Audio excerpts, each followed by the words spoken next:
and Schaefer, weekdays 6 to 10 on 1620 The Zone.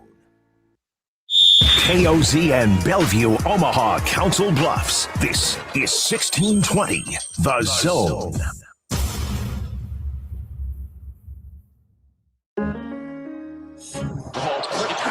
Crossover. Oh, killer crossover. Just crossover. It just crossed him over. Absolutely. Another victim to the crossovers. Cross him up and sit him down.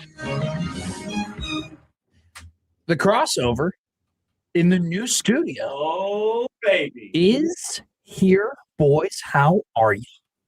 All right, well, that thing's got to move a little bit. Wow. Oh, my God. Hello. This sounds wonderful. Doesn't it sound different? I don't hear any buzzing. I know. I don't hear any beeping. I don't hear any. I hear beautiful me. You sound a little deeper in the microphone. I do. Yeah. There's a slight, I think at times, a slight echo. Just a slight one at times. Well, I said it to John earlier. It sounds like we're a little farther away. Yeah. There's these fun buttons on the bottom, and I kind of want to play around with them a little bit and see what happens. The quality, though, of the sound is much higher. I noticed that once I was in the morning crossover. Also, you can only see half my face. Well, we'll fix that. Nick. There we go. Nick's doing it. There we go. Apparently, that thing up in the corner is working. Kind of. It was a little glitchy. I mean, the green light's on. Yeah. When the green light's on, it means the donuts are done. Yeah. Nick was like, I didn't even realize it could work. See, that's what it looks like. Nice. Okay. I don't think it's working. It's Interesting. Like, John, I recognize that video from when I was at a friend's house as a child looking for, videos on the internet. Yeah. Yeah, that was pretty cool. Oh, wait. I'm trying to find the perfect spot to talk into this microphone. I know. Yeah. I feel like it's different all over the place. I think this one is a little bit easier to get into. Yeah. As opposed to that one, because I did spend time on that microphone and then I switched over to this one. Nice. I want to see the beautiful face of my producer. You're going to be challenged because these are harder. Challenged, John. Yeah, but these are harder. These are harder to turn and to twist and to get loose and have them fall apart like you did in the other studio. I think that this is just such a really open space and so well built that I can just move my head and satisfy my ADD. Yeah.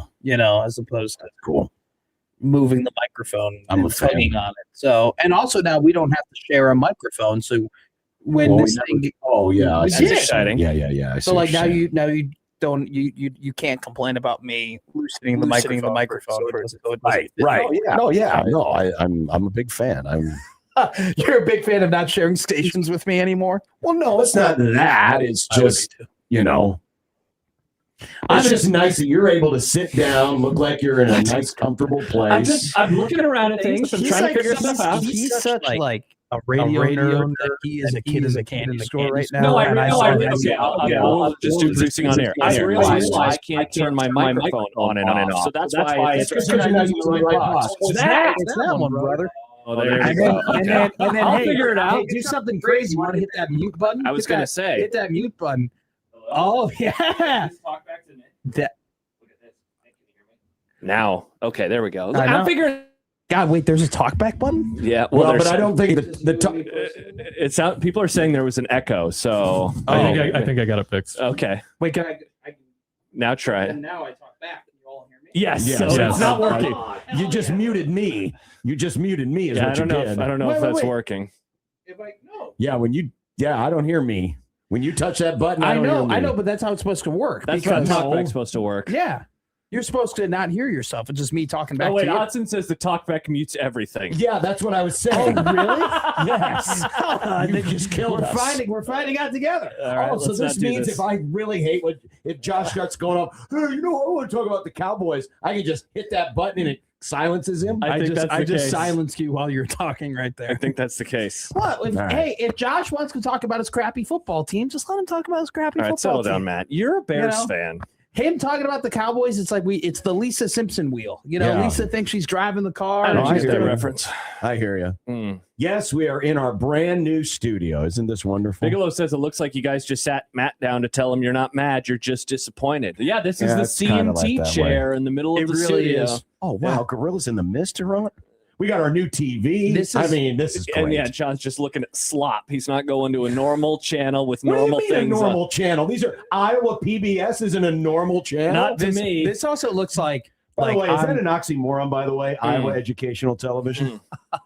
I learned a lot from IPBS, John. D'Lo says it's going to make it real hard for the lady living in the house behind you to cheat on her husband now. If you live at 50th and Dodge, do not have any affairs between the hours of 6 a.m. and 6 I will p.m. broadcast it. I will do a play-by-play. idea. I will. I have no shame. That is not They're going a into good bed? idea. This more so looks like John is the principal, and like you're my father, and like you're with me, and we're talking to Is that the kind case? of, John, yeah, and John kind is. Interesting. It's kind of that way. I know that everybody has made this joke, and so I apologize for us now doing it as We'll well. just But keep I making it, want yeah. people to go into that parking lot across the street with signs. Kevin Kugler's dream for years was that people would come and picket 1620 the zone. Now, if they did it, it would actually be on camera. Yep. And That'd be so that awesome. would be glorious. Oh, this morning I heard you guys were trying to figure out what that parking lot was. I think it's overflow for the gas station and the mechanic shop. Another overflow? Well, How it's do you need overflow overflow for the that gas building station? across the street from us. I mean, all I know is I've had to pick up my car from that parking lot Have you before. really? From those, yeah. Oh, I've okay. never had to pick up my car I from think it's just kind of parking for whoever. because there's another overflow lot over here. That's I where I see. usually go get Then I'm it. just trying to think of what like the picket fence signs for people mad at me would be. You're young. Notre Dame scored points. Austin's better. Oh no, No, that's what people would say. ridiculous. That's what they would That is say. insane. That I is wouldn't funny. say that. That I is like funny. Matt. I'm team Matt in this. There's no team anybody. What? You don't want me to be on your side? There's Fine. no all team right. I Matt, like Matt. Austin more. There's just I'm not on your side. There's just that one. There's just that one guy in the YouTube chat who's disappointed Austin wasn't back on Monday. Yeah. Well, he'll be back again someday. Have no fear. You'll go on vacation again. Yeah. I hate you. What? I like hate you, so Matt. much. Yeah, it certainly sounds like it, Josh. Yeah, I'm a big fan of Matt. Are you? Yeah, I think he's cool. That's nice. Yeah. Good. Yeah. I sent him a text last night. He didn't Wait for respond to Peterson me. to drop me like a bad habit and take another young man as his mentee. I was reaching out to him last night. He didn't respond to me. I had multiple texts to him, including one with a recipe for some pudding thing that you want to It's have. bread pudding. Yeah, he wants to have bread pudding. A friend of mine It's my favorite dessert. sent me a photo of You it. did. You had the bread pudding at our little stakeout. I the other did. day. Yeah, it was great. Bread pudding's my favorite dessert out there. Really, bread pudding. Yes. Here's the thing, though. I'm not going to make bread pudding. It takes a very long time to make. You have to cover with the bowl with plastic wrap and let it refrigerate for 8 hours or overnight. Well, otherwise it won't be delicious. Hey, Dotson. Oh wait, you can't see him because our camera. Yeah, it's not Oh, hold on, let me move my head. Yeah. There he is. You know what we got now? Well, you still can't see because my head's in the way. Yeah. Here, let's just turn the. Turn There we the go. Now you camera. got to move your head. Well, I still have to move my head. Now Yeah, your head's it's got to be big. your head. Sorry, Josh. What were you saying, John? But Oh, what we is he could going to do- pick it? I think he's going to pick it out there. Oh man. Oh, okay. He's gonna go across the was street. wrong. I think he That's is. right. We got the pathway to the Yoga yoga studio. psychos. So I didn't realize Why are that. they psychos? They're just people who focus on their health. Okay, they don't park very well. They're Fair psychos.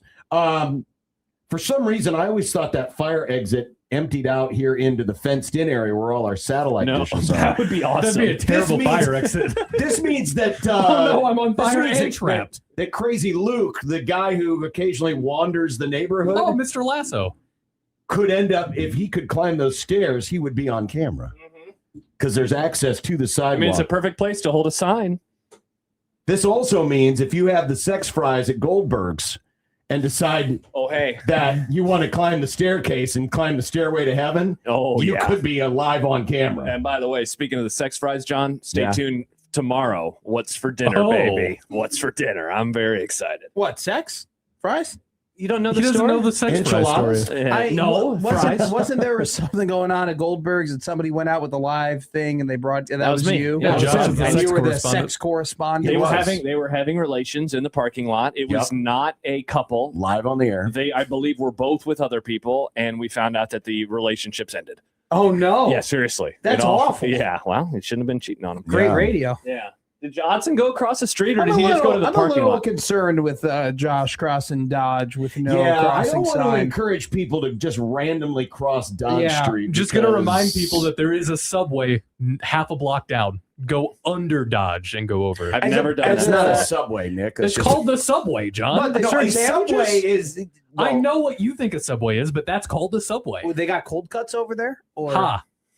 well, don't act like your quips are that much funnier than that. I mean, No, that's they're a not. pretty I good just one. expect better out I of you. mean, well, I expect better I out just of call you. it an underground tunnel. Steve We writes, it usually call it literally, a tunnel. it literally looks like snow on the ground in Omaha from the YouTube channel. Does it look like snow is on the ground? Well, it's No. very bright. It is very bright. It's very, outside. very Look, bright. as a professional pedestrian, I do As a encourage. professional pedestrian. I am a professional pedestrian, and I encourage people not to just, walk across the street and uncross marks, which a lot of people, Omaha loves jaywalking. You guys love to jaywalk.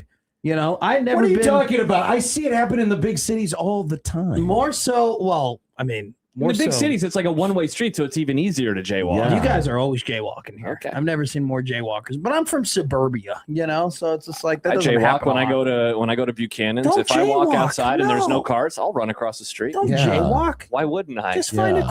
that's dangerous. It's dangerous for you to saves a- jaywalk. I'm a It's only fast runner. dangerous if there's cars coming. Yeah, exactly. It's only dangerous if you die. There are some people who do not care that the cars are coming. They just Yeah. go. Well, that's, Especially here that's on their Dodge. problem. that's bad. That's their problem. I would never do that. One guy just stopped Dodge completely one time because he was jaywalking. Is that true? Yeah, it's all happened right in front of me. It was quite bad. I Interesting. was very upset. Bad. Did it happen right in front of you? Well, not right in front of me. I was 2 cars behind. Right, but I mean that those lines right there qualify you to be the sideline reporter for Nebraska football games. That used to be the ongoing joke. Well, it happened right in front of me. This is several sideline reporters ago. This is not criticizing anyone currently in that role. That is a good crutch, though, This John. is like I 30 think years ago. I think when I was doing reporting at the College World Series last month, I think I said I'm right next to whatever it was that happened. I think that sure. I did lean on that a couple of times. Yeah, but literally every time we went down to this particular sideline reporter Was it the guy who said back up to you in the booth? no, but he worked with him. Okay. Yeah, guys, it happened right in front of me. Yeah, I understand that. Oh wait, I think I know who this guy is. Back to you in the booth. Back up to you in the booth. What? That's what he would say. What do you want Was that from his it? thing? Well, he only lasted one broadcast. Oh, really? Okay. and then he was supposed to show up for the last game of the year, and he didn't. And a friend of the Grum, who may be listening right now, ended up having to be called into pinch hit duty, and it was very wet and cold, and he was wearing penny loafers. Oh my gosh, that's incredible. Come on, Bill Dolman? No, He said friend of the program. Okay. Sorry, Kevin Kugler. no, it wasn't Kevin. All right, just keep guessing media members. You'll get there eventually. Those are Yeah. the only 2 I know from those times. Mm, Yeah, And this guy. it's been a while. yeah, it's been been a a while. while. So how we feeling, Matt? You've had the full 4 hours. Yeah, I loved it. I love being able to look Josh Otson right in the eye. I mean, I can still see Nick from here. I'm a little confused as to why you were struggling. I'm tiny. Well, I got him. What are you trying to do? Okay, now there you go. That's fair. I only see the hat. Yeah. Now, okay. Yeah, you're right. You're and right. it's, I guess I don't need to have the calls because it's not like people call in anyway. Listen, Oh. for the last I would prefer to people. I want more people to call into my show. for the last 15 years, I haven't been able to see the producer. Now I can. Yeah, Yeah, that's John true. actually doesn't know what I look like until right now. Yeah, He's never seen me. I almost called security to get him removed. Are you okay? Are you scared? No, he's not as ugly as I thought he was. Yeah. Mm. I appreciate that. You're Thank not you. as ugly as he sounded. Nick's got good eyes.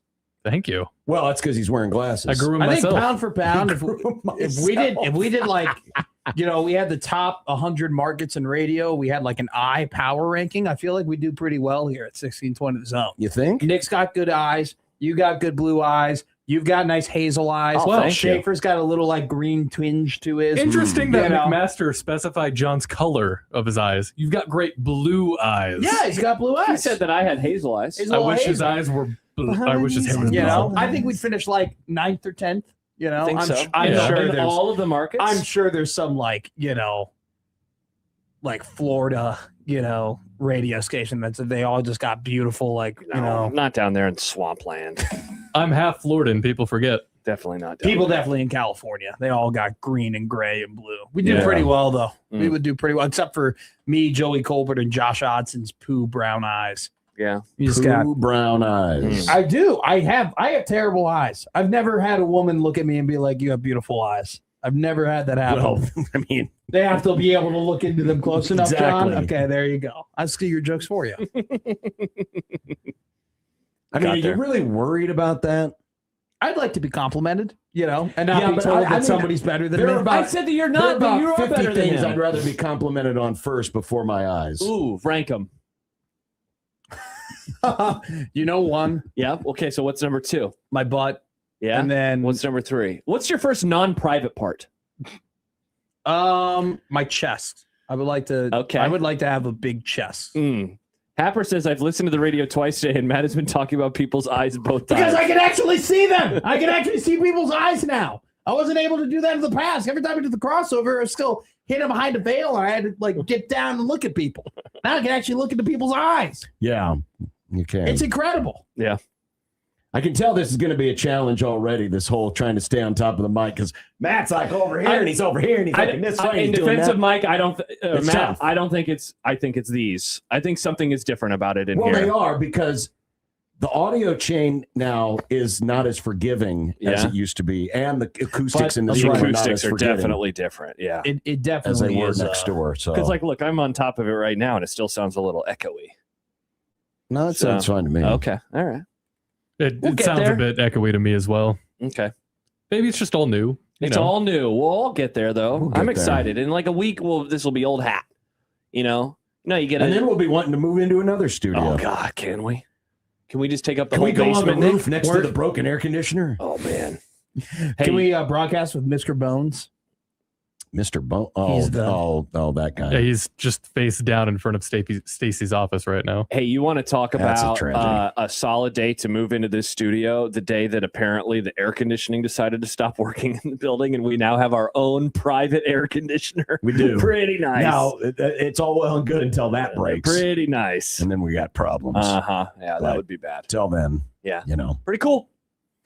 Pretty cool. It is pretty cool. No, cool. You get it because it's like the cool airs coming through. Oh, I see. I got that to was a good one, Nick. You just weren't clever enough to get on top of it. I got a Just text like how from an Josh is audio- on top of his mic. I got a text from an audio man who says, I think the gates are effed up, maybe the compressors too. I don't even know what the gates are. well, that's part of the processing. But the other problem is, like, right now, you're kind of talking over the top of the mic. Yeah, you Well, gotta you talk really into changed the mic. Like this? See, but now look, it still is echoey.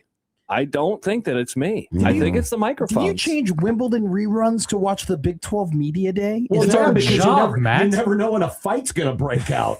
And there'll be bonfires and You're not a riots fan and of what was the guy? Sean Dillon was the Tortillos guy's man. tortillas. Tortillas. Oh man! By the way, did you see he wrote a Tortillas. Apparently, he's on the radio. That's what our mics sound like. he wrote a response. This is the Sean. What's his last name again? Sean I think it's Hayden. Dylan. Dylan. Tim Bib. This is the tortillas guy. Tortillas. Mr. Tortillas. Tortillas. And here's what he wrote. Apparently, he's been getting shockingly a lot of support from Red Raider Nation. Losers. Thank you. Thanks for the support. I gave Brett Yormark, 4 facts and asked what message he had for Red Raider Nation. He couldn't answer. That tells you something about conference's leadership. One thing I didn't even bring up, Kansas's coach accused a Tech fan of throwing a knife at his staff. It fell out of his own guy's pocket. Kansas paid $25,000 for the lie. Tech's tortilla ban never got revisited. What is the obsession with these stupid tortillas? Who cares if you can't throw your Save freaking it for tortillas? Thursday, John. Save it for Thursday. Funny how the coverage focused on my appearance and whether I stumbled over tortillas instead of the fact that he never delivered a single point. Stumbled over tortillas. Several media members reached out to thank me for holding him to a real standard. I just want to shake your hand. I want to shake your hand. He walked by. Pronouns pal. Yormark walked by me afterward. Didn't apologize. Didn't say thanks for coming. Didn't apologize No. for Didn't say what? thanks for coming. I serve West Texas. not Lubbock's critics, not other schools' fans, my people. Yeah, this guy sucks. Yeah, I don't like this guy. Yeah. Tortillas. by the way, Again, why are we obsessed with the stupid tortillas? Isn't it incredible Texas Tech went from like plucky underdog to having go away heat so quickly? Oh, yeah. I mean, it took a year for them to go from guys like Josh Peterson being like, I hope they win because then more people will spend money. I've changed my mind. To get away from me, you stupid idiots who just want to pretend to be the victim. Happer says, big, strong men with tears in their eyes saying, sir, thank you for mentioning the tortillas. Tortillas. I mean, he's right about one thing. Your Mark never did address really anything, and I called him out for it yesterday. Who cares about tortillas? Well, not the tortillas, but I mean, he never addressed anything in the question. He just wanted to make a statement. That was such a great.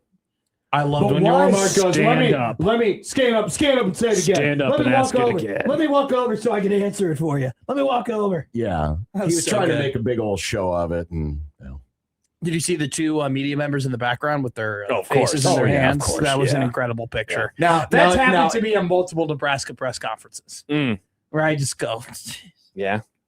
Who's the worst media member at asking questions? I'm not going to answer that. Okay, I just figured you might want to. Can you give us the initials? Nice. They were Or in their location. They were in TV. Lincoln Journal Star, Omaha World Herald, No. He said TV. KTV. They were in TV. WOWT, They were in TV. And they would just like come in at the end. KLKN. They would come in at the very end of a press conference. We understand we're not being aired today in Central Nebraska because of the studio change. Of the tortillas. So is it someone from Studio Nebraska, Central Nebraska? No, it would be. It's a sometimes it's not Central Ooh. Nebraska, but they wouldn't be from Lincoln. Mm. But there was a TV person who quite notably, like at the very end, would come in and ask questions that didn't have to do with football. It would have to do with some other like controversy going on, and like Rule would very often be like, "I don't really care," you know. Which is shocking because usually Rule of all the coaches Nebraska's had is the one that's willing to go off script and just along those lines, ramble, incoherently Odson about says the something. Wisconsin gal asked a funny question that one time. Yeah, she was talking about the assassination or whatever in Waukesha, and he took that and he was just like, people these days, but that's why I like my group. And it was wild how he was able to switch it really quickly. I believe in my room. I like my quarterbacks. He's very good My at players getting won't out kill of me. corners that people put himself in, but he's not very good at getting out of corners he puts himself in. Interesting. From the timeouts that he calls sometimes. Nobody puts Matt Rule in the corner better than Matt Rule. Yeah, that's kind of true. Tortillas. I find it so funny how funny you find that. You've heard it for now the 30. I was listening to the show yesterday. Oh, thanks for checking it out. And Nick Tortillas. kept hitting it over and over. because I and kept you got making the Josh same- laugh. You got the same laugh. It's funny. Tortillas. See, it's not that funny. Yes, it is. It's funny because Josh thinks it's so funny. It's funny because Tortillas. I swear to God, he wrote the word wrong in his notes because he read it wrong twice. So Odson said on the show that guy is of radio, that he has his own radio show. Yeah. Which I've stuttered before. I know it's rich for me to, Yeah. comment on somebody. If you had a tripping question over like that, they'd be like, words. wow, he just said Creighton. Dayton. Creighton. There you go. By the way, you read the CBS article today that didn't mention Omaha as one of the best places to go for the expanded first four? I did not see that. Did you? I'm fine if they don't bring the expanded tournament I think here. I everybody- would rather Omaha be in the rotation for the real I tournament. think Good everybody topic. would rather do that. Yeah, good I take, think there are a Joe. lot of people who would rather do that. I Not get it, everybody. having them every year versus every 3 or 4 years. But I'm also thinking of all the people that work that event. It's quite taxing. What gives Omaha higher prestige? The swim trials or the first four? Well, the swim trials, but those are long gone No, now. I know, but like I'm just saying the things that Omaha has had or could have. I mean, the swim trials is a pretty big deal. Chris Even Matt's though- right. He goes, I think he was nervous AF. He Oh, built definitely. it up in his head that he was going to tell Yormark off. Oh, and yeah. he just got alpha'd sad. Definitely. Keena says, can we get this guy in an ad for Toastatitos? Toasted Tito's. Tortillas. Imagine, John, if he was Musburger at the end of the championship. Oh, yeah. This one's for all the Toastatitos. Can I read you our poll question today on Middays with Matt? You're very Please. proud of this poll question. Well, I think Oh, it's a phenomenal poll question. What is it? John, if Netflix promised to be Nebraska's T. Boone Pickens, would you allow them to put their red N on the football helmet instead of the Nebraska N? Oh God. It's close enough, man, that it would look It would fine. look the same. When they come out, can they change the tunnel walk to the Netflix? That'd be awesome. And all of a sudden, on this previous episode, and then it gives like the Great and idea. then most people will just skip the skip. Don't want to watch I that. don't want to watch that. They lost to Michigan State the other game. You don't want to watch the man. highlights of that again. I mean, ethically, no, but If they would be I mean, that your would- Cody Campbell, would you not just let him put the Netflix N got on? more money than God. I so- know. You could buy whatever defensive lineman you wanted, John. You'd get the pick of the lot. You get I know. whatever running back, whatever quarterback. I know. Nebraska football would certainly be at the top of the Big Ten I in terms know. of talented rosters. Absolutely. All you have to let them do is put a slightly different N on the helmet. Would you do it? Again, ethically, I would say hell no, but they'd be. It's you know what it is? It's like being in the Big Ten. Being in the Big Ten is the smartest move for this program. But God, I hate the Big Ten. Yeah. And I wish you could just ditch them because they're so incompetent and so egotistical and so full of themselves and so wrong about so many things. But again, you're in the gated community. You're safe. And this Netflix thing is kind of the same deal. You don't want to lower yourself to having to do it. But my God, you would be, I mean, Nebraska would be able to start a water polo team. Oh. You know, A hockey team. Yeah. Fight says, what did Oklahoma State win with T-Boon's money? More conference championship games than Nebraska has this century. I think actually though, when Nebraska Well, gets the Tostitos patch Tostitos. on the jersey, it'll be phenomenal. Tortillas. Plus, like, their floor is lower in theory than Nebraska's floor, and so thus Nebraska's ceiling would be higher than Oklahoma But State's if ceiling. you have been to Oklahoma, have been to Stillwater, and have, you know, if you were there 20 In the old years days, ago, yeah. 30 years ago versus what it is today, Yeah. night and day difference.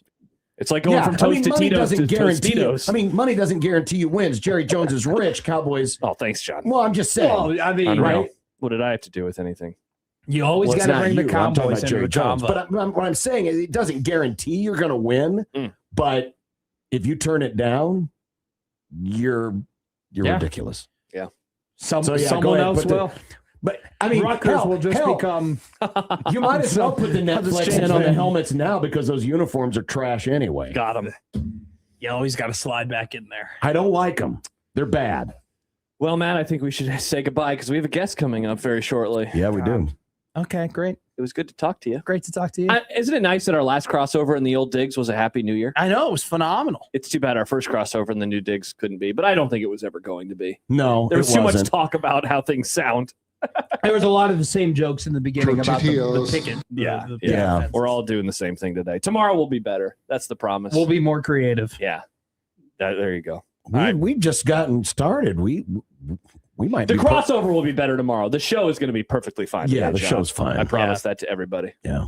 I'm gonna go on golf today. Night. Oh, it's a lot of degrees outside. Good luck. No, it was great when I was walking in the morning. It got hotter. Of course, that generally happens. I had no When idea. it generally 7 gets today, warmer John. It as was like 68. You're I saying know. it's not 68 It's anymore? not 68 anymore. No. Not There's a little exactly. bit of a breeze coming off the lake. Matt, how hot do you think it is right now? Oh, good question. I'm gonna go with 83 degrees. 91. Feels like 94. Here we go. Wait, Lake Michigan's blowing in some heat. It's 11 mile per hour wind right now. My goodness. Tortillas. Tortillas. There's your crossover. Tortillas.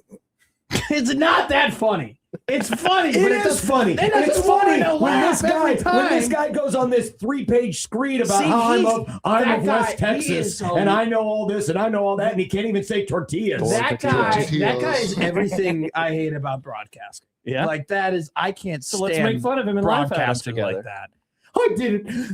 I didn't do it for me. I didn't do it for anybody else. I did it for you. Well, I mean, there's a lot of people in this industry that are like that. Mm-hmm. I know. I don't like a lot of them. Enjoy I- your golf today, Matt. Thank you. Tortillas. And that is the crossover. Lovely. So we have now officially done all the right crossovers here in the new studio. Mm-hmm. We've broken that seal. And now the Grum Oh, yeah. on 1620 The Zone. Now live on Twitch, YouTube, and 1620thezone.com. Weather from KETV Newswatch 7 is brought to you on 1620 The Zone by Certified Transmission.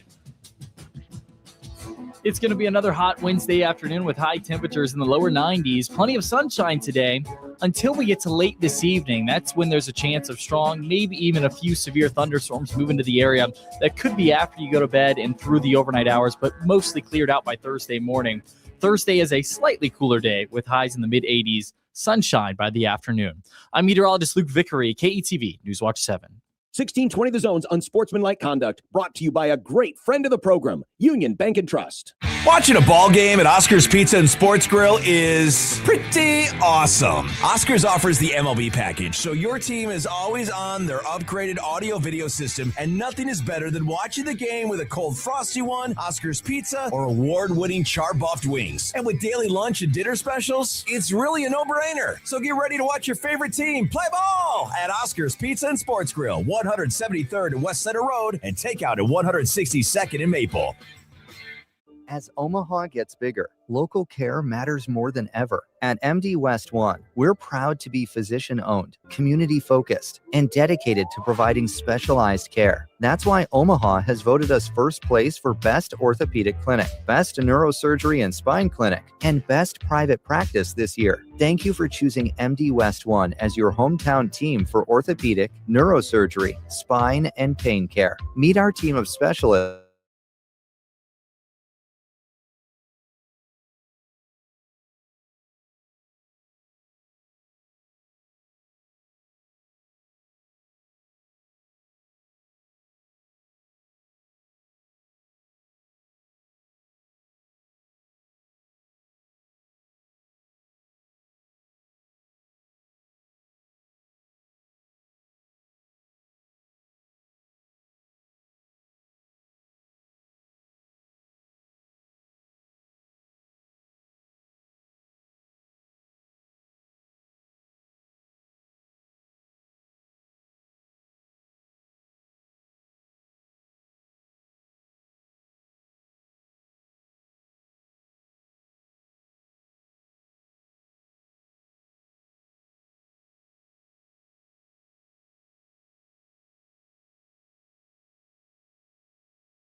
Trust. The program starts now.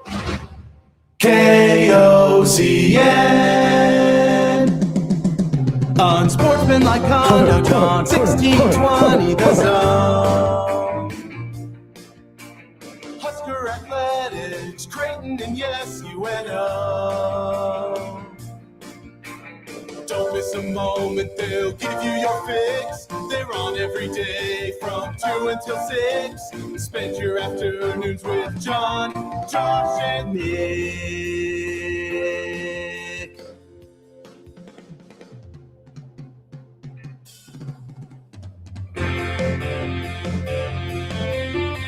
Josh and Nick. They'll show you what sports talk really is. You know, I just realized something. Oh, what happened now? We're never going to be able to hire back Nick Baugh.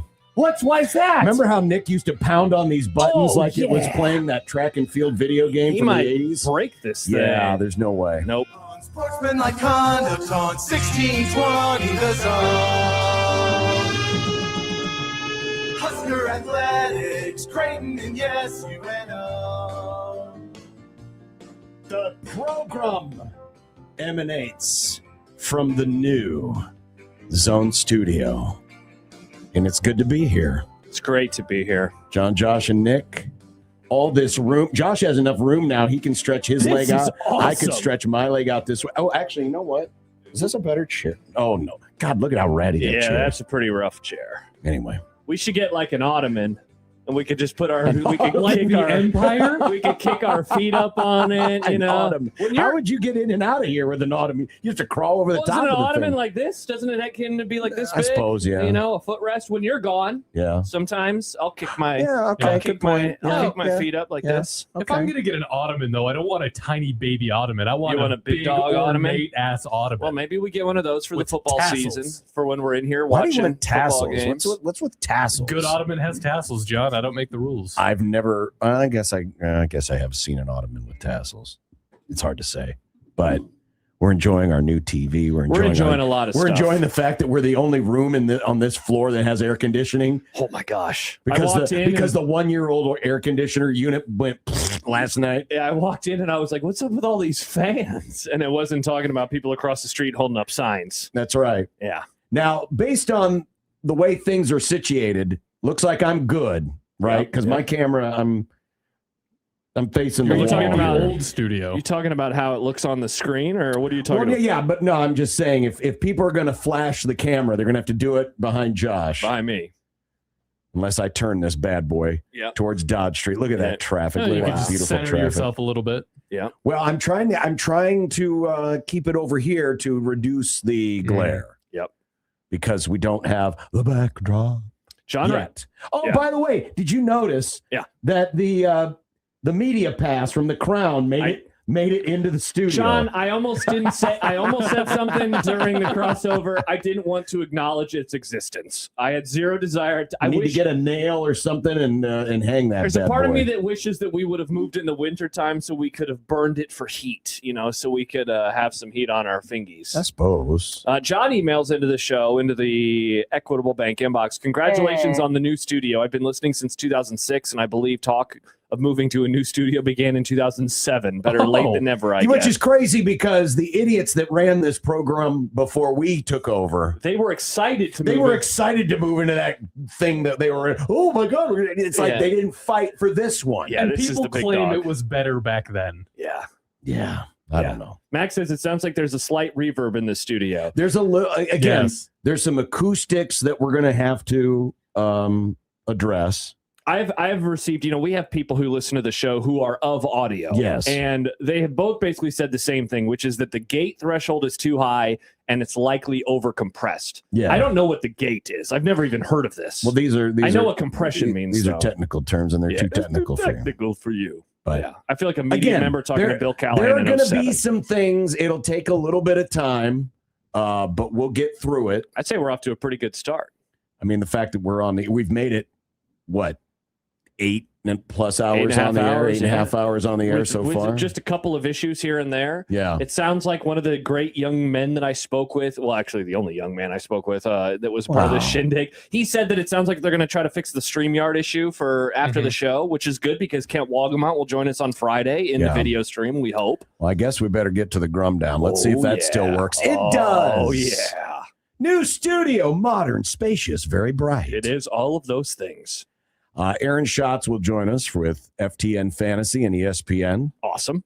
As part of our 100 Days to the NFL. Awesome. Mitch Sherman. You just muted me. Yep. Don't do that, Nick. Sorry, I hit the Q button. I didn't mean to mute you. Yep. Don't do that, Nick. Yeah, don't do that. I didn't know that would happen. You killed us. Hey. Sorry. Yeah. Mitch Sherman, changing days, but he's here. Awesome. Nice get, Nick.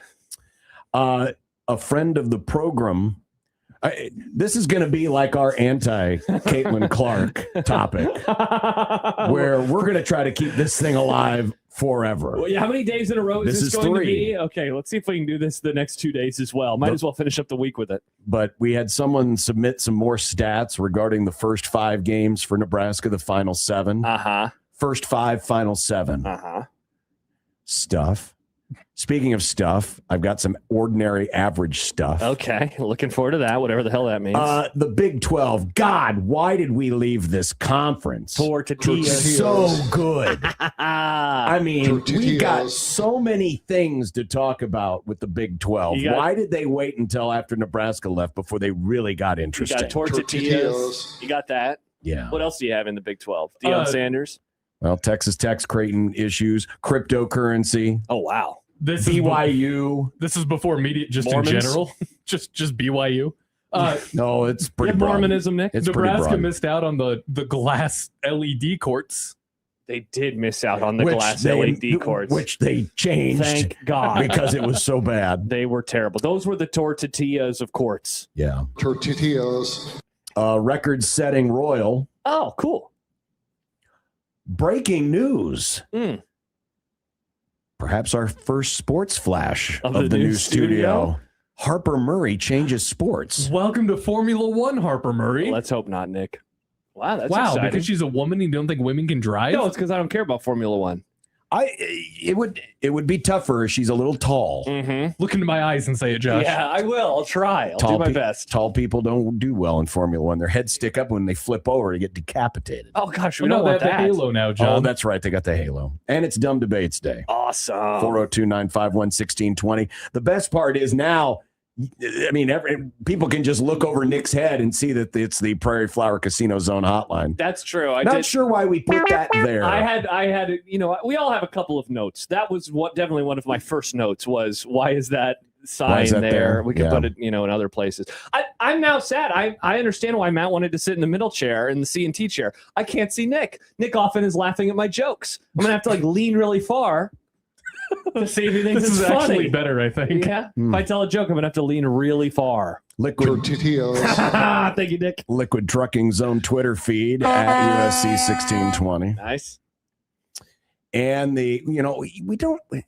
If we're going to put everyone else's up there, we might as well put the reminder for Old Man Doug's Equitable Bank Zone inbox. Yeah, what's up with that? You know what, Doug? If you want to spring for it, we'll put your logo up on the glass window. Oh, that that's a great separates idea. us from the future breakfast nook. Think of all the great new sponsorship opportunities. That window could have lovely logos of your company right behind Nick the entire show, except when we have guests on. Right. But other than that, it could be there the entire show. Or you could do it right here. You could sponsor the side of this building. You could sponsor our old window. You could sponsor the staircase. Yeah. Oh, man. You could just show up with a sign with your sponsorship on us if you pay us and just Tina stand says, on I the think stairs. Nick should just wear the note as a hat. Yeah, should it say Equitable Bank Inbox on his hat all the time? Oh, that's a fun bit. It's a All of great our idea. sponsors just get me a hat. You could be like a NASCAR driver. True. By the way, speaking of the Liquid Trucking Zone Twitter feed, Kyle tweets in and says, Tortillas does get funnier the more you say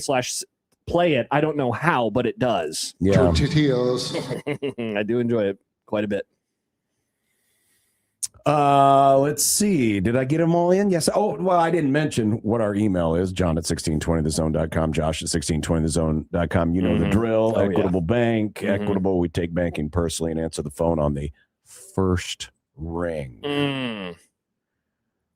All of that and more today here on the program from our brand new studio. And we just figured out how we could move these little boxes. They're very close now. We're moving it. We're moving in the right direction. I got the Coke fridge right next to me. Though someone took a bunch of product out of the Coke fridge. Yeah, no offense to the fine person who was here until 2:30 and sent an email last night, but he didn't include the Sprite in the Coke fridge. And he said, I didn't realize anybody drank Sprite.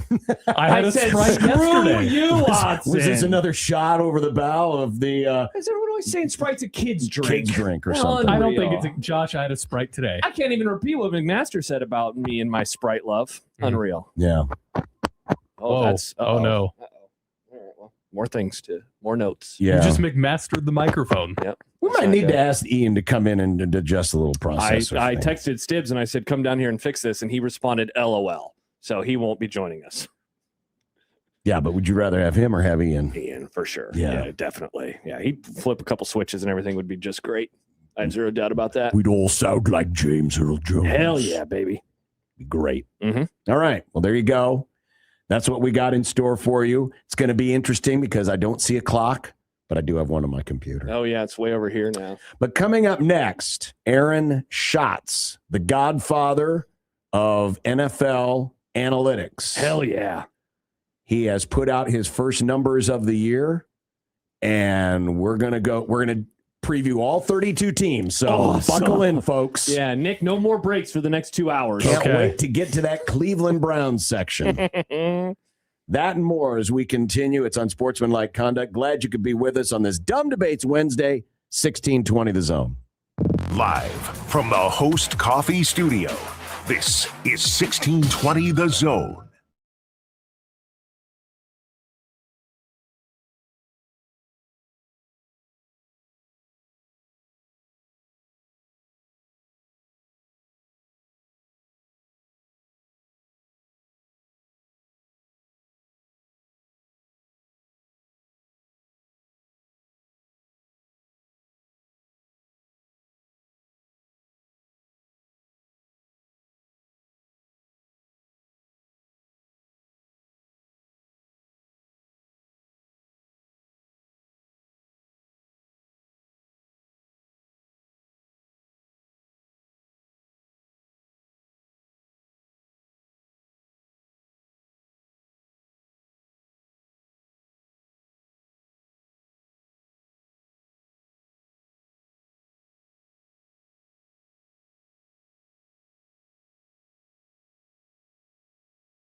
surprised or taken aback by when everything is in there, what it ends up spitting out? Because I imagine we're going to talk about the Texans in a couple of minutes, and I imagine that that's a surprise for some people. But are you ever surprised when everything is in there? You're like, oh, wow, that's a team that all of my numbers liked. I didn't know if I expected that to happen. Oh, yeah, absolutely. I mean, I know how the system works, and still I don't remember that certain things work a certain way, or, certain teams were good on certain downs last year and that suddenly makes them better or worse in the projections. And it's a surprise every year. You also don't necessarily track which teams have added and lost the most talent. Like, the big signings, but sometimes you don't put together that a team's made a lot of little signings that really improve things. Like the Jets, for example, who signed a lot of defensive guys so that their defense would be acceptable while their offense is horrible. Interesting. And I know, Aaron, your numbers, I think last year was 1978. Have you gone back even further? Have you been able to find more play-by-play data and go back even further in your analysis? We did 1977 this offseason, and we're working on 1976. We have a few games left to go in 76. Wow, that's awesome. Yeah, so it's amazing. I love the old stuff. When we talk about then historically, that's how far Aaron's numbers go back to, is 1977, which we're almost now to 50 years. Which is quite a bit of time. So let's get to this season. Obviously, one of the biggest stories to come out of the offseason was the trade to Myles Garrett to the LA Rams. What did that addition mean in terms of their defensive DVOA? Yeah, I mean, I took them from like 6th or 7th in the projections to 3rd. We still have Seattle and Houston well in front of the rest of the league in our defensive projections, which doesn't necessarily mean they're going to be 1 and 2, just that we're sort of more sure that those defenses are going to be really good than we are about other defenses.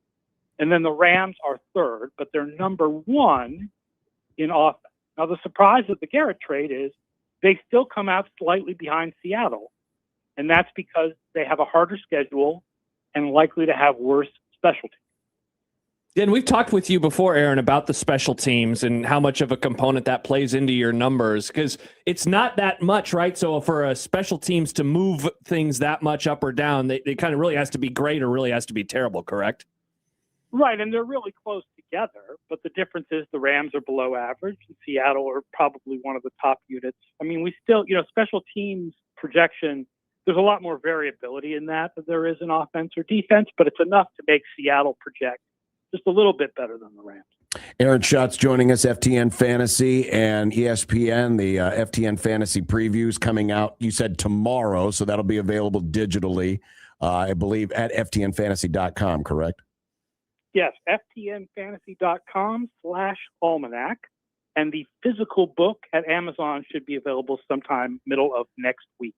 Awesome. Aaron, you mentioned the Texans. The last impression we all got of Houston, namely C.J. Stroud's last impression, was a really bad one. Yet, as you mentioned, your numbers really like the Texans. 11.3 wins, just a nick behind Seattle. And I know their schedule strength isn't nearly as strong, but when you look at the Houston numbers and then kind of compare that to how they finished last year in that playoff game, any concerns there that maybe the numbers are a little inflated, or was that an aberration?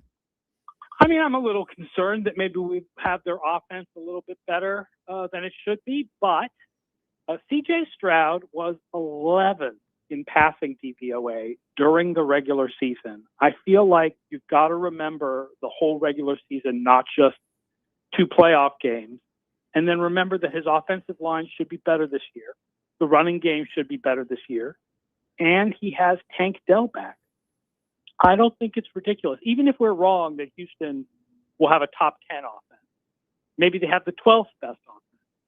But if that defense is as good as we think it can be, that's the top team in the AFC. Aaron, last year at this time, I think a lot of people expected the Patriots to have a really good year in the first season under Mike Vrabel, given the schedule, given the increase in coaching acumen, et cetera, et cetera.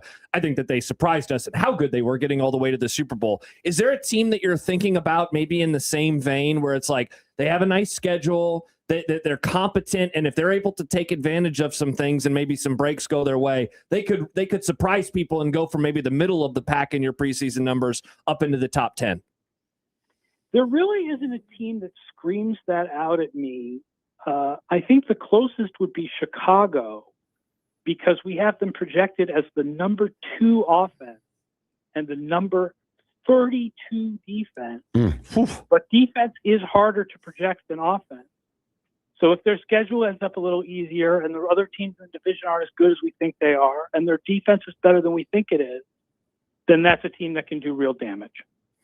Speaking of the NFC North, just comparing the teams right now, Detroit, who obviously took a bit of a step back last year based on where they were the previous couple of years, they're 1 game clear in terms of win projection in the NFC North. How much of that rides on what they have coming back, but also they've got one of the easiest schedules you have projected this year. Yeah, right, which is a surprise because they're in that division, right? But yeah. There's the last place schedule. The 3 games that are different from the rest of that division are really easy for them. Some of it is based on them coming back defense. The fact that we have their defense projected good, right? It's dependent on being healthy. And the last 2 years, they haven't been healthy. And one of these years, they're going to be healthier, because health doesn't completely regress to the mean, but it somewhat regresses to the mean. I will say the hardest thing for my projection system to pick up is changes on the offensive line. And they did lose their left tackle, and they're moving Penei Sewell over from right tackle to left tackle and playing a rookie on the right side. So that does bring a little bit of a question mark to their offense. But we only have their offense 13th. So it's not like we're projecting them to be a top offense like they've been in recent. Aaron, speaking of offensive line, is that why the Cowboys offense is ranked as quote unquote low as it is? I was definitely a little surprised to see them only at 14th. Yeah, I think that's a little bit of it. And also just, the likelihood of what we call the plexiglass principle, which is when a unit improves significantly from one year to the next, it tends to fall back a little bit in the third year, right? They obviously improved significantly from 2024 to 2025. I do think Dallas, the numbers don't always come out what I would think they would be, right? I think Dallas's offense and Minnesota's defense are likely to be a little bit better than we project, right? Minnesota's defense, you see they lost a lot of talent. You see general regression to the mean. You don't see that Brian Flores is an amazing coach. So I do think he can coach that unit to be better than average. And the offense, I think Dak Prescott can get that Dallas offense better than we do have it projected. Aaron Schatz joining us from FTN Fantasy. The FTN Fantasy Almanac drops tomorrow. FTNFantasy.com/almanac if you'd like to make the digital order. We've gone this far and haven't talked yet about the Kansas City Chiefs. In DVOA, they're 6th. Now, win projections, they're still under 9, 8.9. Do you see a strong potential for a bounce-back season for Kansas City? Yeah, a lot of it depends on Mahomes, right? Some of why Kansas City is a little lower in the win projections is because I built into it that Mahomes might not necessarily be back in week 1. I gave him a gradual chance of coming back each week until about week 5. We still don't know for sure if he's going to be back in week 1. The drop from Patrick Mahomes, Justin Fields, gigantic. But I mean, if he's healthy enough, look, he's not going to be able to do all the Mahomes things on that knee, not ankle, that he does as far as scrambling and making the crazy throws from the strange position. But he's still really smart, and he's still got a great arm. And I think that Kansas City should be back. Listen, Kansas City last year had such terrible luck in close games. It was such a ridiculous change from the year before when they had such great luck in close games. And the likelihood is they're going to have zero luck, right? Most teams you have to expect they're going to have average luck. It's not going to be crazy like the last 2 years. Did you do something similar, Aaron, with the Packers and Micah Parsons? Given, I mean, his outlook seems to be way different than Mahomes, in that it could be, I don't know, into October, maybe even into November, just given some of the chatter online. Yes, the projection has Parsons only playing the second half. And that's why their defense is as low. I mean, gosh, to see a Micah Parsons-led defense and you have them in the low 20s, obviously that's going to make a whole lot of sense given the injury. Yeah, they'd be more like 20th if Parsons played the whole year. which is still not maybe as good as you think it's going to be because of, other issues with the defense. But he's a big loss. Talking with Aaron Schatz of FTN Fantasy, the Almanac drops tomorrow. There are new coaches replacing longtime staples in both Baltimore and Buffalo. They're basically identical in your projected win total among the favorites in the AFC. When you look at these two different situations, is there one that looks better to you when you talk about the Ravens and the Bills? The Ravens have the easier schedule, right? We don't have them projected as good, but they have the easier schedule, which means if they're better than our projection and the schedule works out as we expect, then they're going to be better than this. There's this feeling like with the Bills that one of these years they're going to do it. And whether the coach is Sean McDermott or Joe Brady doesn't really matter, right? What matters is Josh Allen. So this could be the year. And then everybody's going to think Joe Brady is awesome when in reality probably doesn't really have much to do with it other than he runs the offense. But he ran the offense under McDermott too. So with Baltimore, people feel Minter is a defensive genius. We'll see. The problem with thinking that a coach is a defensive genius is that usually you have a sample size of one, right? We've seen Minter be the defensive coordinator for one team. So how do you know, unless a guy's been at 7 or 8 stops like Vic Fangio, how do you know that he's that good a coach, right? So we'll have to see. Aaron, going back to an answer earlier when you were saying, you personally think that the Vikings defense and the Cowboys offense should be able to overperform the numbers. The opposite, the flip side of that coin, who are some teams or units that you're like, I actually disagree with that, and I would kind of sell on the projections for that offensive or defensive unit? I don't like having the Colts higher than the Jags.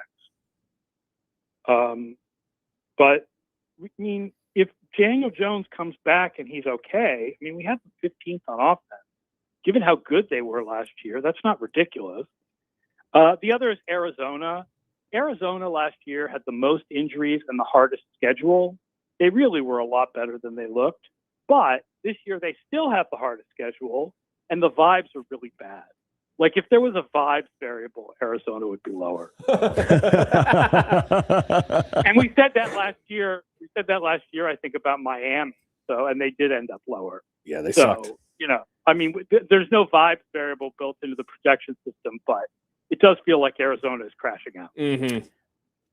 Strangely, and maybe it's because they did finish the season rather strong enough where it moved him out of a more favorable draft position, much to the chagrin of our good friend Michael Severe. But the Saints. I'm hearing just a tiny bit of Saints love to potentially uproot the NFC South. Now, of course, your DVOA doesn't agree. In fact, Tampa's almost 2 games clear in the win projections from the defending champion Panthers. When you look at the NFC South, when the DVOA looks at NFC South, well, what is it saying? Yeah, it doesn't believe in Shuck. Shuck doesn't have a great projection.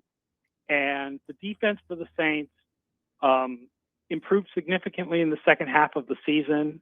And as much as common sense suggests that rolls over to the next year, history suggests that it doesn't.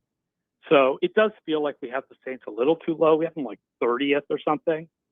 But we don't think they're the favorites in that division by any means. Tampa Bay should bounce back. There's a lot of talent on that offense. They should rebound. And that makes them, I think, pretty clear favorites in the NFC South, despite the fact that the NFC South feels like it's anybody's division. Speaking of bouncing back, Aaron, I'm curious as to what you see happening with Philadelphia. They are such an interesting team. They're one of the most talented teams in the NFL each and every year, it seems like, over the last decade. This seems like maybe the lowest a projection has been on them going into a regular season, probably since that first Super Bowl team in 2022 under Nick Sirianni. How are you viewing this group as there have been some exodus? They got rid of A.J. Brown. There's been some coaching staff changeover, a new offensive coordinator in particular. How are you viewing the Eagles going into this year? Yeah, all other things being equal, a new coaching staff and a new scheme usually means a little bit of a step back, and I think that's what we're projecting with their offense. They're obviously hoping that the new scheme means a step forward. We'll have to see. It's really interesting. A.J. Brown is a really good player to lose. That is not a good player to lose. Like, that's a really good player. You do not want to lose him. Their defense still projects to be among the best in the league. So that's, they're going to ride defense. We still have them favored. So once again, the football almanac, the FTN Fantasy Almanac drops tomorrow. You can get it the digital download at ftnfantasy.com/almanac, or as you mentioned, you can get to Amazon, get the hard copy. And that's in a couple of days, correct? Yeah, that'll be sometime middle of next week. And if you don't find it now, don't be surprised. It doesn't show up until we actually file it with them, because it's the way the self-publication works. Fantastic. Well, that's the ways you can get it. Aaron Schatz, FTN Fantasy. Aaron, it's great to hear your voice again. That means football season's right around the corner. We really appreciate all the hard work, and best wishes in getting all of 1976 plugged in to your rankings. Yeah, man. And I look forward to talking to you guys during the season when we're talking about 2026. It'll be Absolutely. great. Thanks, you, Aaron. All right. Aaron Schatz joining us.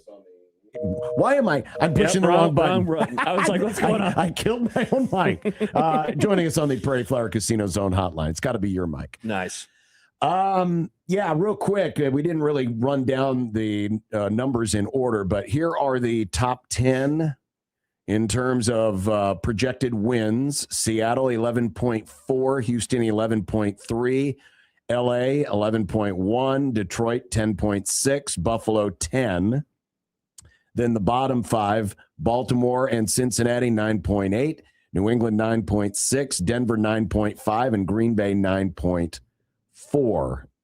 Nick, you'll be happy to know. Yeah, he doesn't have them last. The Dolphins are at 6.4 wins, which is only the 5th worst. Mm-hmm. It goes from worst to 5th worst. To 5th. Yeah. Cleveland 5.3, Jets and Saints 6.2, Vegas 6.3, Miami 6.4. He was so spot on about the Arizona vibes. They are quite rancid going into this season. They're rancid with a few teams, though, because everyone's sucking to get the number 1 draft pick and take whichever quarterback they want. A team that we didn't get a chance to talk to him about, John, is the Chargers. And they're hanging out in that realm with the Cowboys, with the Steelers, with the Vikings, with the Chiefs. They're kind of right there. That is a team that I'm just so interested in this season, given the questions that we still have about Kansas City, their new offensive coordinator, year 3 of Jim Harbaugh. And of course the defending AFC West champions who, made it all the way to the AFC title game in the Denver Broncos. NFC West gets a lot of love, and rightfully so, but the AFC West should be a whole lot of fun this year as well. In terms of the Super Bowl champion percentages, Seattle at 16, Rams 14, Houston 13.7, and then it drops. It really does. The next nearest is Buffalo at 6.9. Nice. And then Detroit at 6.1. And that's another percent big chances drop of winning. And then it's all the way down to 4.2 for New England. I mean, it really is. There's like 3 clear favorites, and who knew that the Texans would be among them? This is going to be a really fascinating season in terms of following them, because you asked the question, and I think I'm pretty much with you on CJ Stroud and how we're viewing him right now, and yet their defense is loaded. And I've seen teams with really good defenses win championships before. Heck, a year ago, how good were we really feeling about Seattle? They have an awesome defense, but they have Sam Darnold. True. It's Sam Darnold has fallen on his face in important games, just like CJ Stroud has. So we'll see if maybe they're able to overcome that. Certainly, I'd rather be in the AFC. It feels a lot more wide open, where it seems like in the NFC there are 2 clear-cut favorites, and they're both in the same division. And so that race is going to be like it was last year. Who can win the division, and thus who gets at least 1 home game, maybe 2. And there's a world where you get 3 home games if you're the 2 seed and the 1 seed is upset. That's going to be so important. I think in the end, if the Rams win the division last year, I think they win the NFC. The Seahawks won. They had to play 1 fewer game, and they got to host them. It ended up being super important. Well, coming up next, a perfectly average Nebraska football team. I'll explain and more as Unsportsmanlike Conduct from the brand new studios continues on 1620 The Zone. Happer and Schaefer on 1620 The Zone. So stovetop pudding, I've never been a big fan, because I don't want hot pudding, I guess, is basically what I've come down. You do not want hot pudding. I prefer cold pudding. Hot pudding sounds like a band name or something else, but definitely not a thing Is that it a you butt should rock consume. tribute band? Sounds like it. Hey, playing at the bat. Hot pudding! Live at the Met, hot pudding. Happer at Schaefer.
Then he said, If it's still warm, then do it again. Where can I learn all this? It's all on SmokeyBear.com with other wildfire prevention tips, because only you can prevent wildfires. Brought to you by the USDA Forest Service, your state forester, and the Ad Council. Unsportsmanlike conduct with John Bishop and Josh Peterson. We did it. On 1620 The Zone.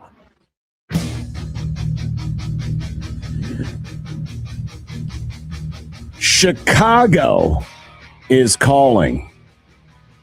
Husker fan, we are teaming up with Union Bank and Trust to send a lucky Husker fan and a guest to Chicago to see Nebraska volleyball play Missouri at beautiful and historic Wrigley Field. We are going to have a Road to Wrigley sounder. And if this doesn't include Harry Carey, it's a mistake. John, I have great news for you. The Road to Wrigley sounder that you need to listen for is Will Ferrell's Harry Carey. I mean, it's not as good as the OG. Are you going to play it for us, Nick? Not right now, because I don't want to confuse people. It's not time yet. No, we got to show them what to listen for, Yeah, Nick. they got to know what to listen for. Every time we do a drop, this does we always not do count. this. No. This does not count. This is only a test of the emergency Will Ferrell as Harry Carey Road to Wrigley sounder broadcast system. Hi, everybody. Harry Carey here. Nice. So what happens, Nick, when they hear that? They hear that. They go to 1620thezone.com and sign up. Register. Oh, so they hear the sounder on the radio, but then go to the website. Yes. To sign up. Yes, you have to hear the sounder first and then go to the website. Wait, but I can go there right now, Nick, and register. It's because I just played the sounder. It's all tied together. You see? Interesting. I think Nick's doing a bit. I think he is too. I think he's doing a bit. Anyway, there are going to be multiple chances to enter every day, all month long. Awesome. The prize includes 2 tickets to the match at Wrigley, Sunday, September 6th. Round trip airfare from Omaha to Chicago, 2-night hotel stay in downtown Chicago, and a $150 gift card for use on whatever. And it's all presented by Union Bank and Trust at UBT. People don't have your money. Your money has people. Keena Remember says, FDIC. What if I'm driving? Should I register and drive? No, Keena, do not register and Do drive. not register and drive. That is not Don't do that. recommended. Don't do that. We That are is- anti-registering and driving. The Road to Wrigley brought to you by Union Bank and Trust. Awesome. That's a very exciting prize. We've given away some Lot of- good prizes lot of over the good years. things, yeah. This is on the short list of some of the best prizes that we have ever given away. I mean, wish there I wa- could win this I mean, there prize. was that Super Bowl trip we gave away. Like I said, it's on the short list. We've given away some good prizes. We have. Okay. Friends, I am about to tell you that this is going to be a very average Nebraska football season. Fire, Matt. No. Good to see that drop still works, Nick. No. I made sure it worked. But tortillas. we've been talking about Brian Fremo's Tortillas. BCF Toys Brian preseason Fremo. rankings. Yeah. And Hopefully joining us next week. And for review, let's see if I can find them here. Here they are. Nebraska 44th overall, 47th on offense. This is out of 138 FBS schools. 44th overall, 47th offense, 54 defense, 10th. Had away Brett Maher. Special teams. Because he's inheriting a great unit, John. A great, great, great, great unit. I have done some math, and his numbers go back to 2007. So this is a 19-year average. Okay. Nebraska's average ranking in the B, and now this is postseason. Okay. So postseason, end of the year, Nebraska's average ranking over the last 19 years on bcftoys.com has been 43.5. Oh, wow. In other words, rounded up, 44. 44. What is the high point? We'll get to that. Okay, cool. Offense. This year's offense, preseason 47th. The average over 19 years, 47.3. No way. So you have to round down to get to 47 again. John, is Defense. the defense going to be 53.8? Well, defense 54th, 19-year average 48.6. Okay, so it's a little bit worse this year So than we're normal. paying a slight tax for Rob Orich. What's the special teams? Special teams. To teams. Special teams. You're about to see that special teams has been a roller coaster over the last 19 years. Roller coaster.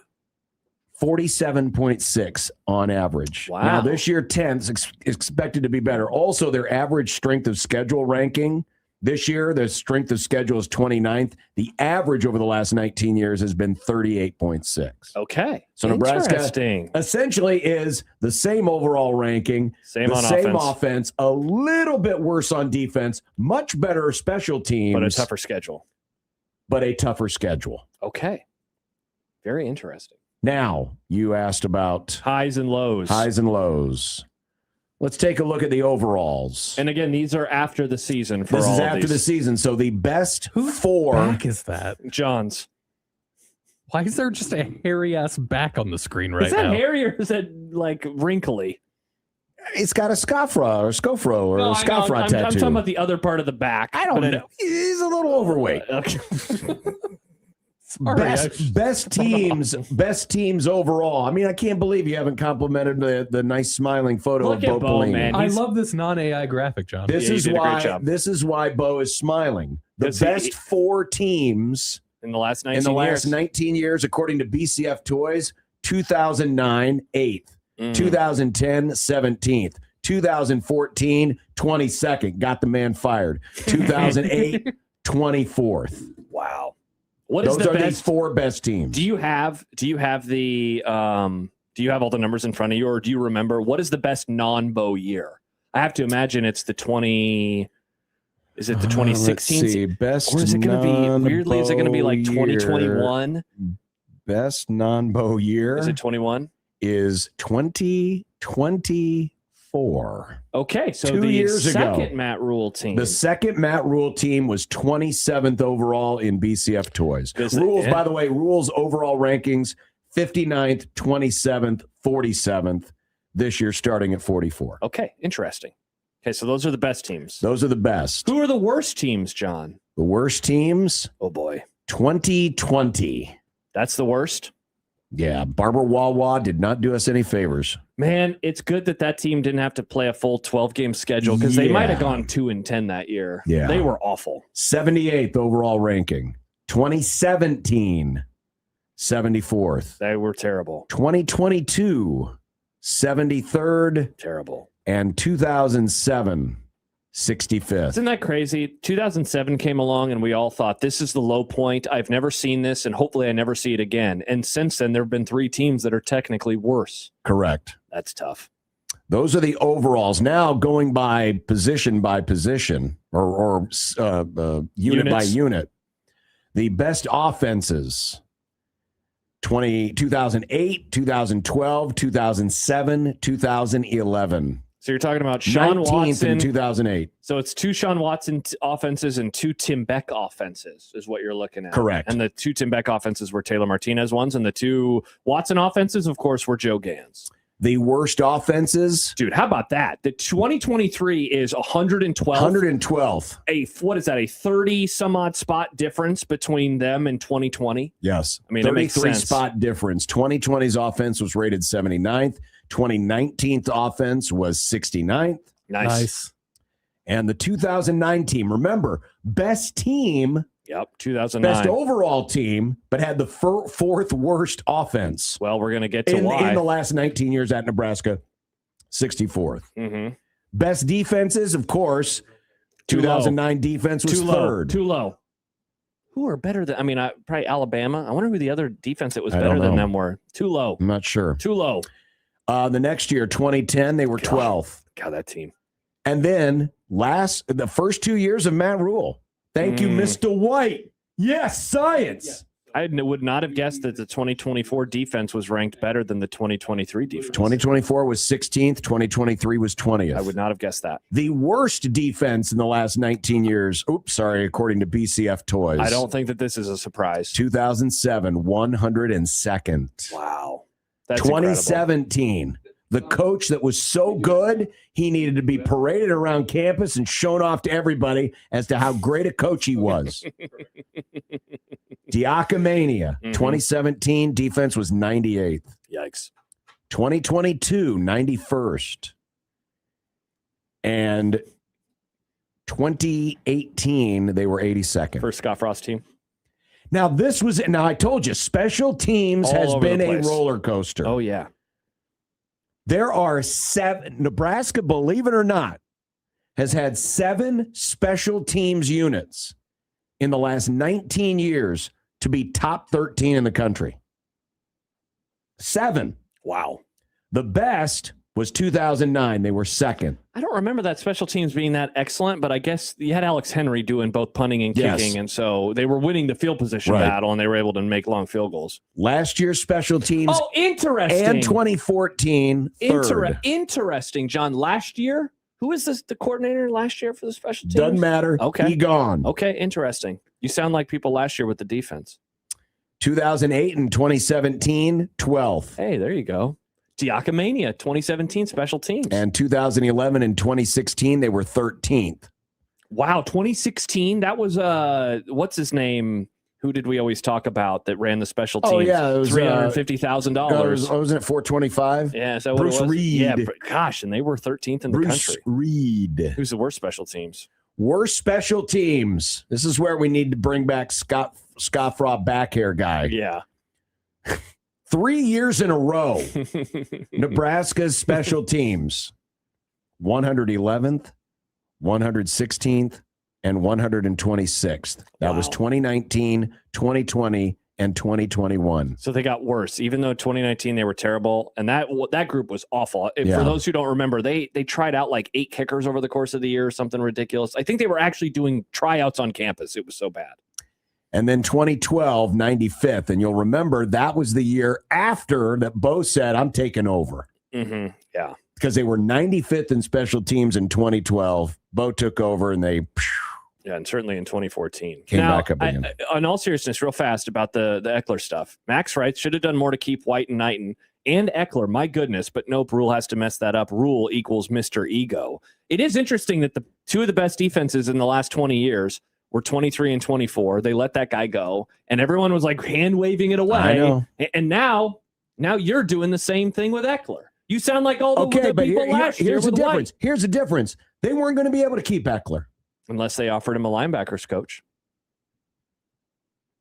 And they didn't want to. And I don't blame them. All right, well. They already got their linebackers coach. If the special teams is 10th in the country, I will apologize. But if they have a precipitous drop-off, Now, I will not. The only thing I will criticize Rule for is what they decided to do by hiring inexperienced people.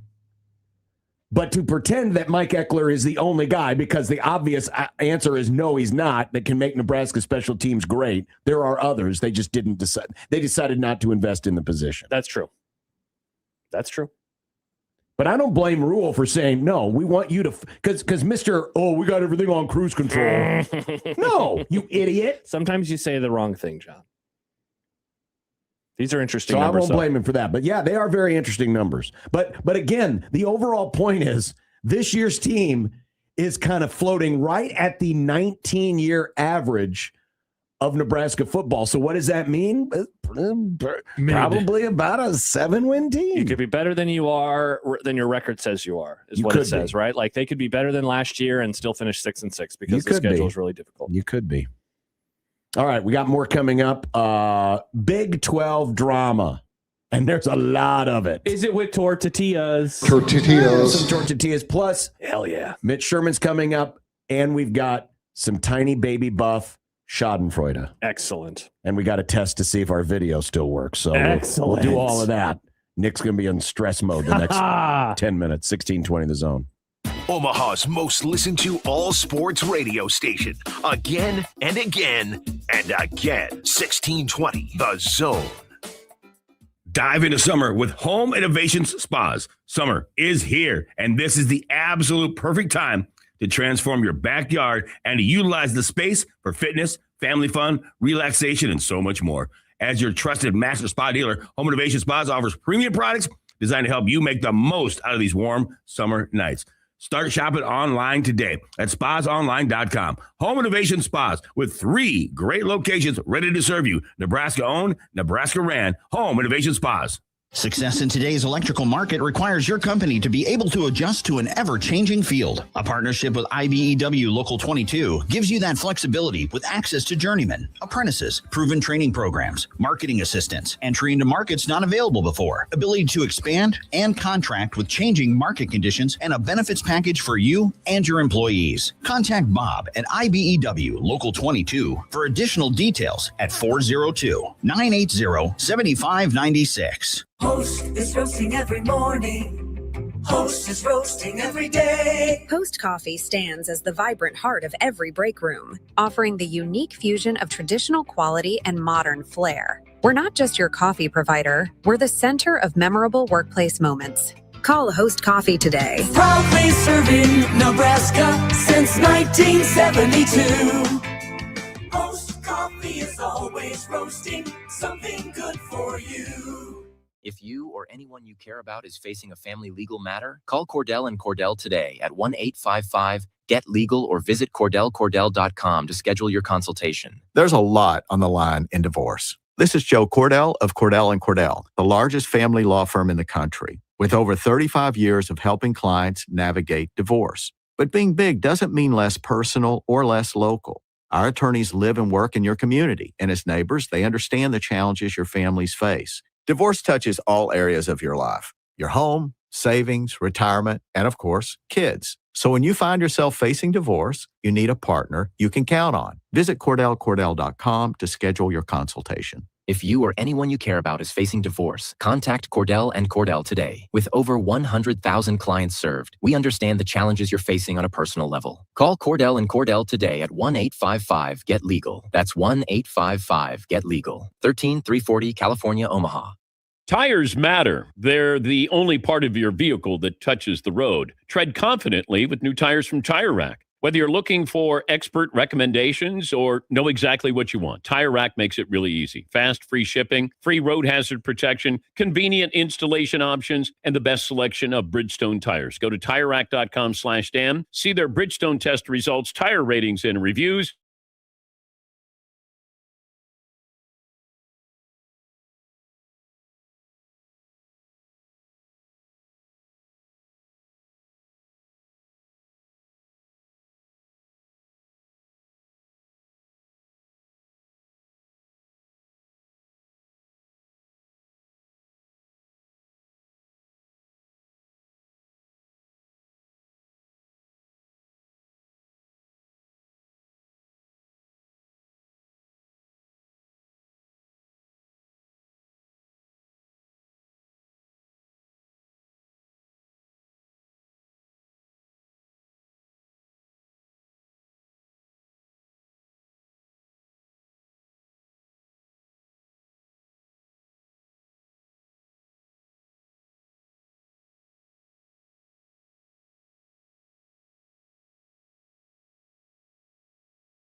$16.20 The Zone's Unsportsmanlike Conduct is brought to you by Union Bank and Trust. Now back to the program.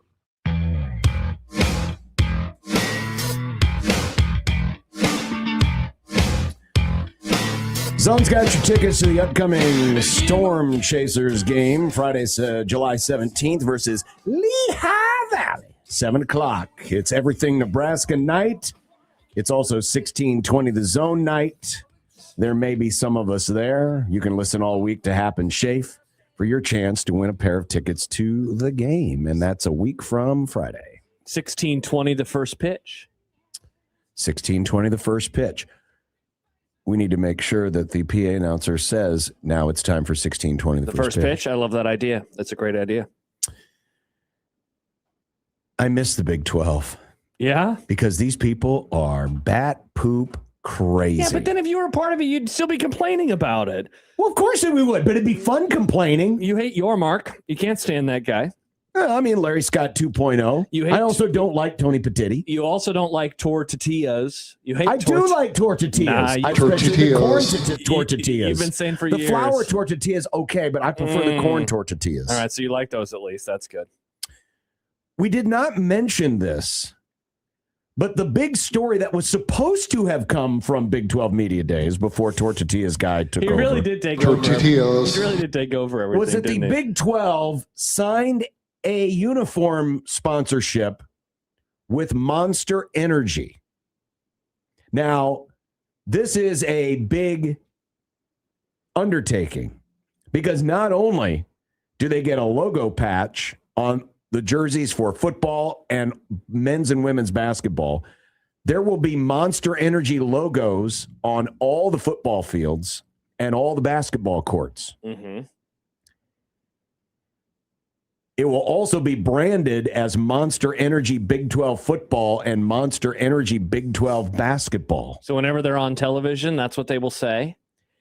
Yes. If you were calling a game... I don't know if the TV networks are necessarily obliged to do it, but I'm guessing they're probably going to mention Please it. do it. If you were the voice of the Kansas Jayhawks football team, would you say, welcome to Monster Energy Big 12 football? No, I'd be talking about my crypto sponsor, probably. It kind of sounds like a NASCAR bit. Hi, Josh. It kind of sounds like a NASCAR bit, but I have an opinion. I like that the Big 12 did this. I think it's really smart for them to bring a big brand under all the umbrellas instead of many small brands under one. Now, you say this, but I haven't told you about the money. How much they're paying them. They're getting, the Big 12, the entire conference, is getting $20 million. The whole league. The whole league. And again, what is this getting? It's getting on field and on court. And logo patches on the uniforms. Now, Fight asks a question. So will the schools that already have uniform ad patches, such as Kansas, wear 2 patches? Yes. It will look like NASCAR. Yes. This is terrible. Can it be a logo on the helmet? No, it'll be on the uniform. Oh my gosh! So I believe, if I'm not mistaken, it'll be a combined patch. It'll be the Big 12. You know how every uniform. So it'll be the conference logo and With Monster Energy. Some Monster But yes, part there of it. will be 2 sponsors on the teams that have already sold. Now, we mentioned the money, $20 million total.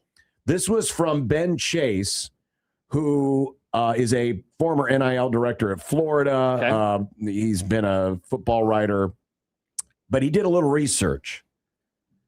UNLV is getting $11 million over 5 years for football, men's and women's basketball. So that's UNLV of the Mountain West still. Or maybe the Pac-12.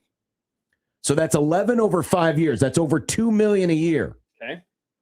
Washington State is getting $8.4 million over 5 years. So that's about $1.7 million a year. Mm-hmm. Wyoming is getting $4.5 million for 5 years, so a little under $1 million a year.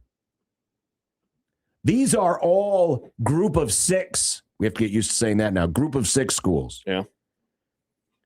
The Big 12 is getting $20 million for 16 teams. And I don't know exactly how the math is going to work. I'm guessing the conference itself at large is getting a cut, but it's basically going to be $1 million a year.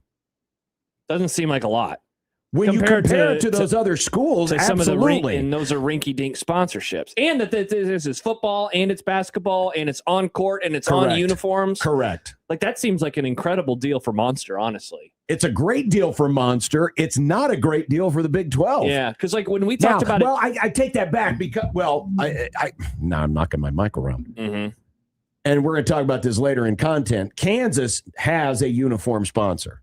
So they're going to get a cut of money. Now the take back is they're going to have 2 sponsors on their jersey. Mm-hmm. They're going to have a monster sponsor, and they're going to have this cryptocurrency. Yeah. So this doesn't mean that Iowa State or Kansas State or other schools can't go and sell a uniform. They can. Because again, like you said, but it won't be another energy drink. Yeah, like you said, the monster patch is a part of the Big 12 patch. Correct. So whatever, I mean, we should have McMaster come in here and tell us about the monster logos, like what that looks like exactly. It's that kind of, it looks like an M, So the that M looks like is- a and claw. It's green. It's Yeah. like, yeah.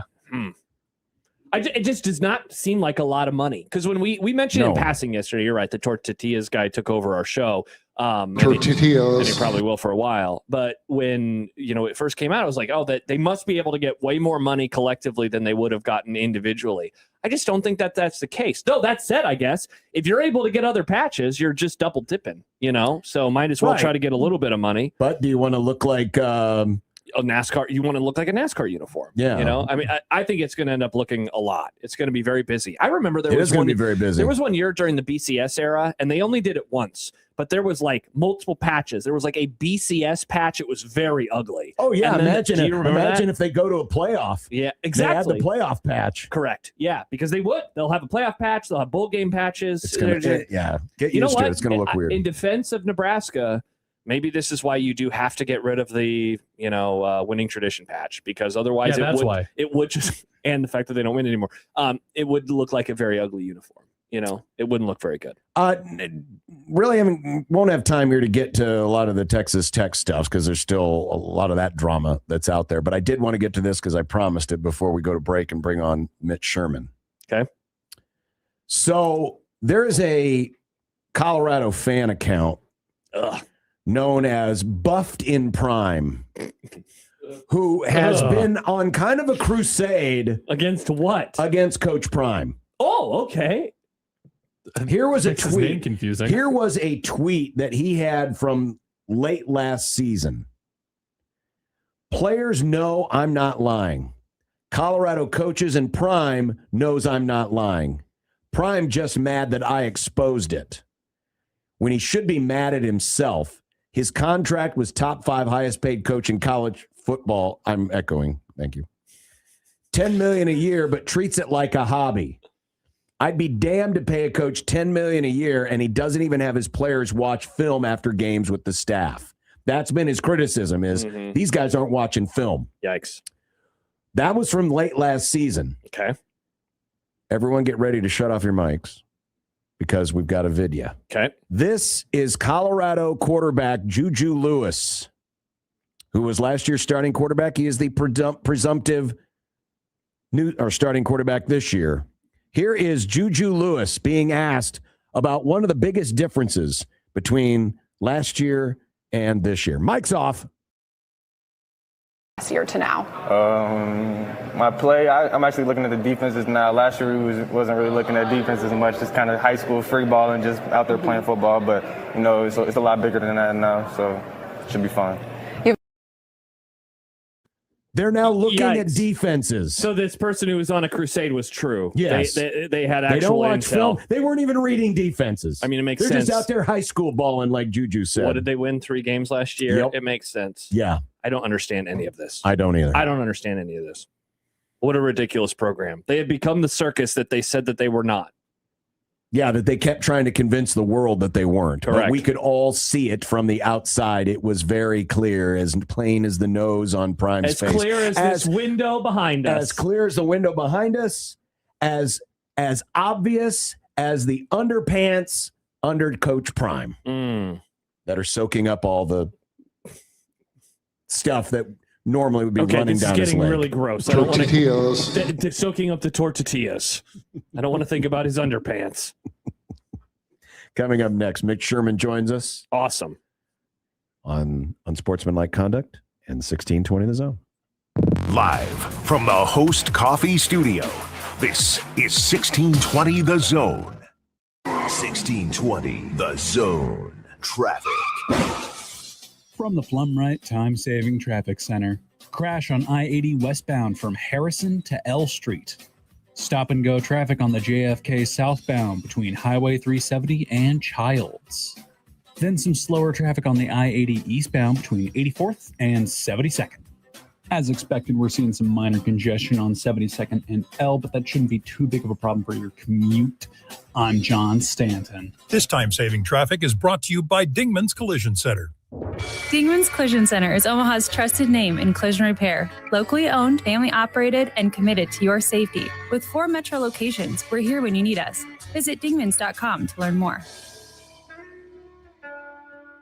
Tell us how you feel on the Liquid Trucking Zone Twitter feed. Reach Connor, Mike, Matt, Josh, and John anytime on the Liquid Trucking Zone Twitter feed. Liquid Trucking is looking for CDLA drivers offering consistent home time and strong pay. Apply today at liquidtrucking.com. Send an email to the Equitable Bank Zone inbox anytime, day or night. You can find me, Connor Happer from Happer and Schaefer at Connor@1620thezone.com. We can't wait to hear from you on the Equitable Bank Zone inbox.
And family when they need it.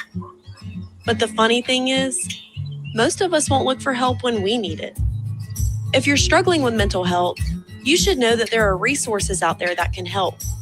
And it's okay to talk about it if you need to. One place to get started with information is loveyourmindtoday.org. Loveyourmindtoday.org offers a range of guides, instructions, and insights for dealing with difficult situations or getting through a tough time. If you're struggling with mental health, get the help you need, because most people out here really care. Visit loveyourmindtoday.org. That's loveyourmindtoday.org. Brought to you by the Huntsman Mental Health Institute and the Ad Council. KOZN Bellevue, Omaha, Council Bluffs. This is 1620, The Zone. Mitch Sherman of The Athletic joining us. Hello, guys. The intent that he had in putting this staff together will overrule all of that, no pun intended. You know, you've got to get bigger and bolder every time, right? Call Mitch. Call Mitch. Call Mitch. Call Mitch. Joining us on the Prairie Flower Casino Zone hotline, Mitch Sherman, somewhere in the airport. Nice. How you doing, Mitch? I am. I'm doing well. I'm walking through Dallas Fort Worth Airport right now. Oh, on my way back. It's on my way back. I was doing some SEC style vacationing in the Panhandle of Florida, but that's over. It's kind of quiet there. You must be in a quiet area of the airport. I don't really know. I don't know. Maybe it's just the background noise. My phone's doing a good job of disguising it. It feels pretty loud where I'm walking. Oh, okay. All right. Well, as long as we can hear you and you that's can all that hear us, matters. it's all well and good. So, Mitch, as we've entered the month of July. By the end of this month, we'll have a Big Ten media days, and we'll definitely be in the throes of fall camp or training camp, as we prefer to call it, because it's not technically the fall. When you are now thinking ahead, what is like the biggest picture issue in your mind with Nebraska football 2026?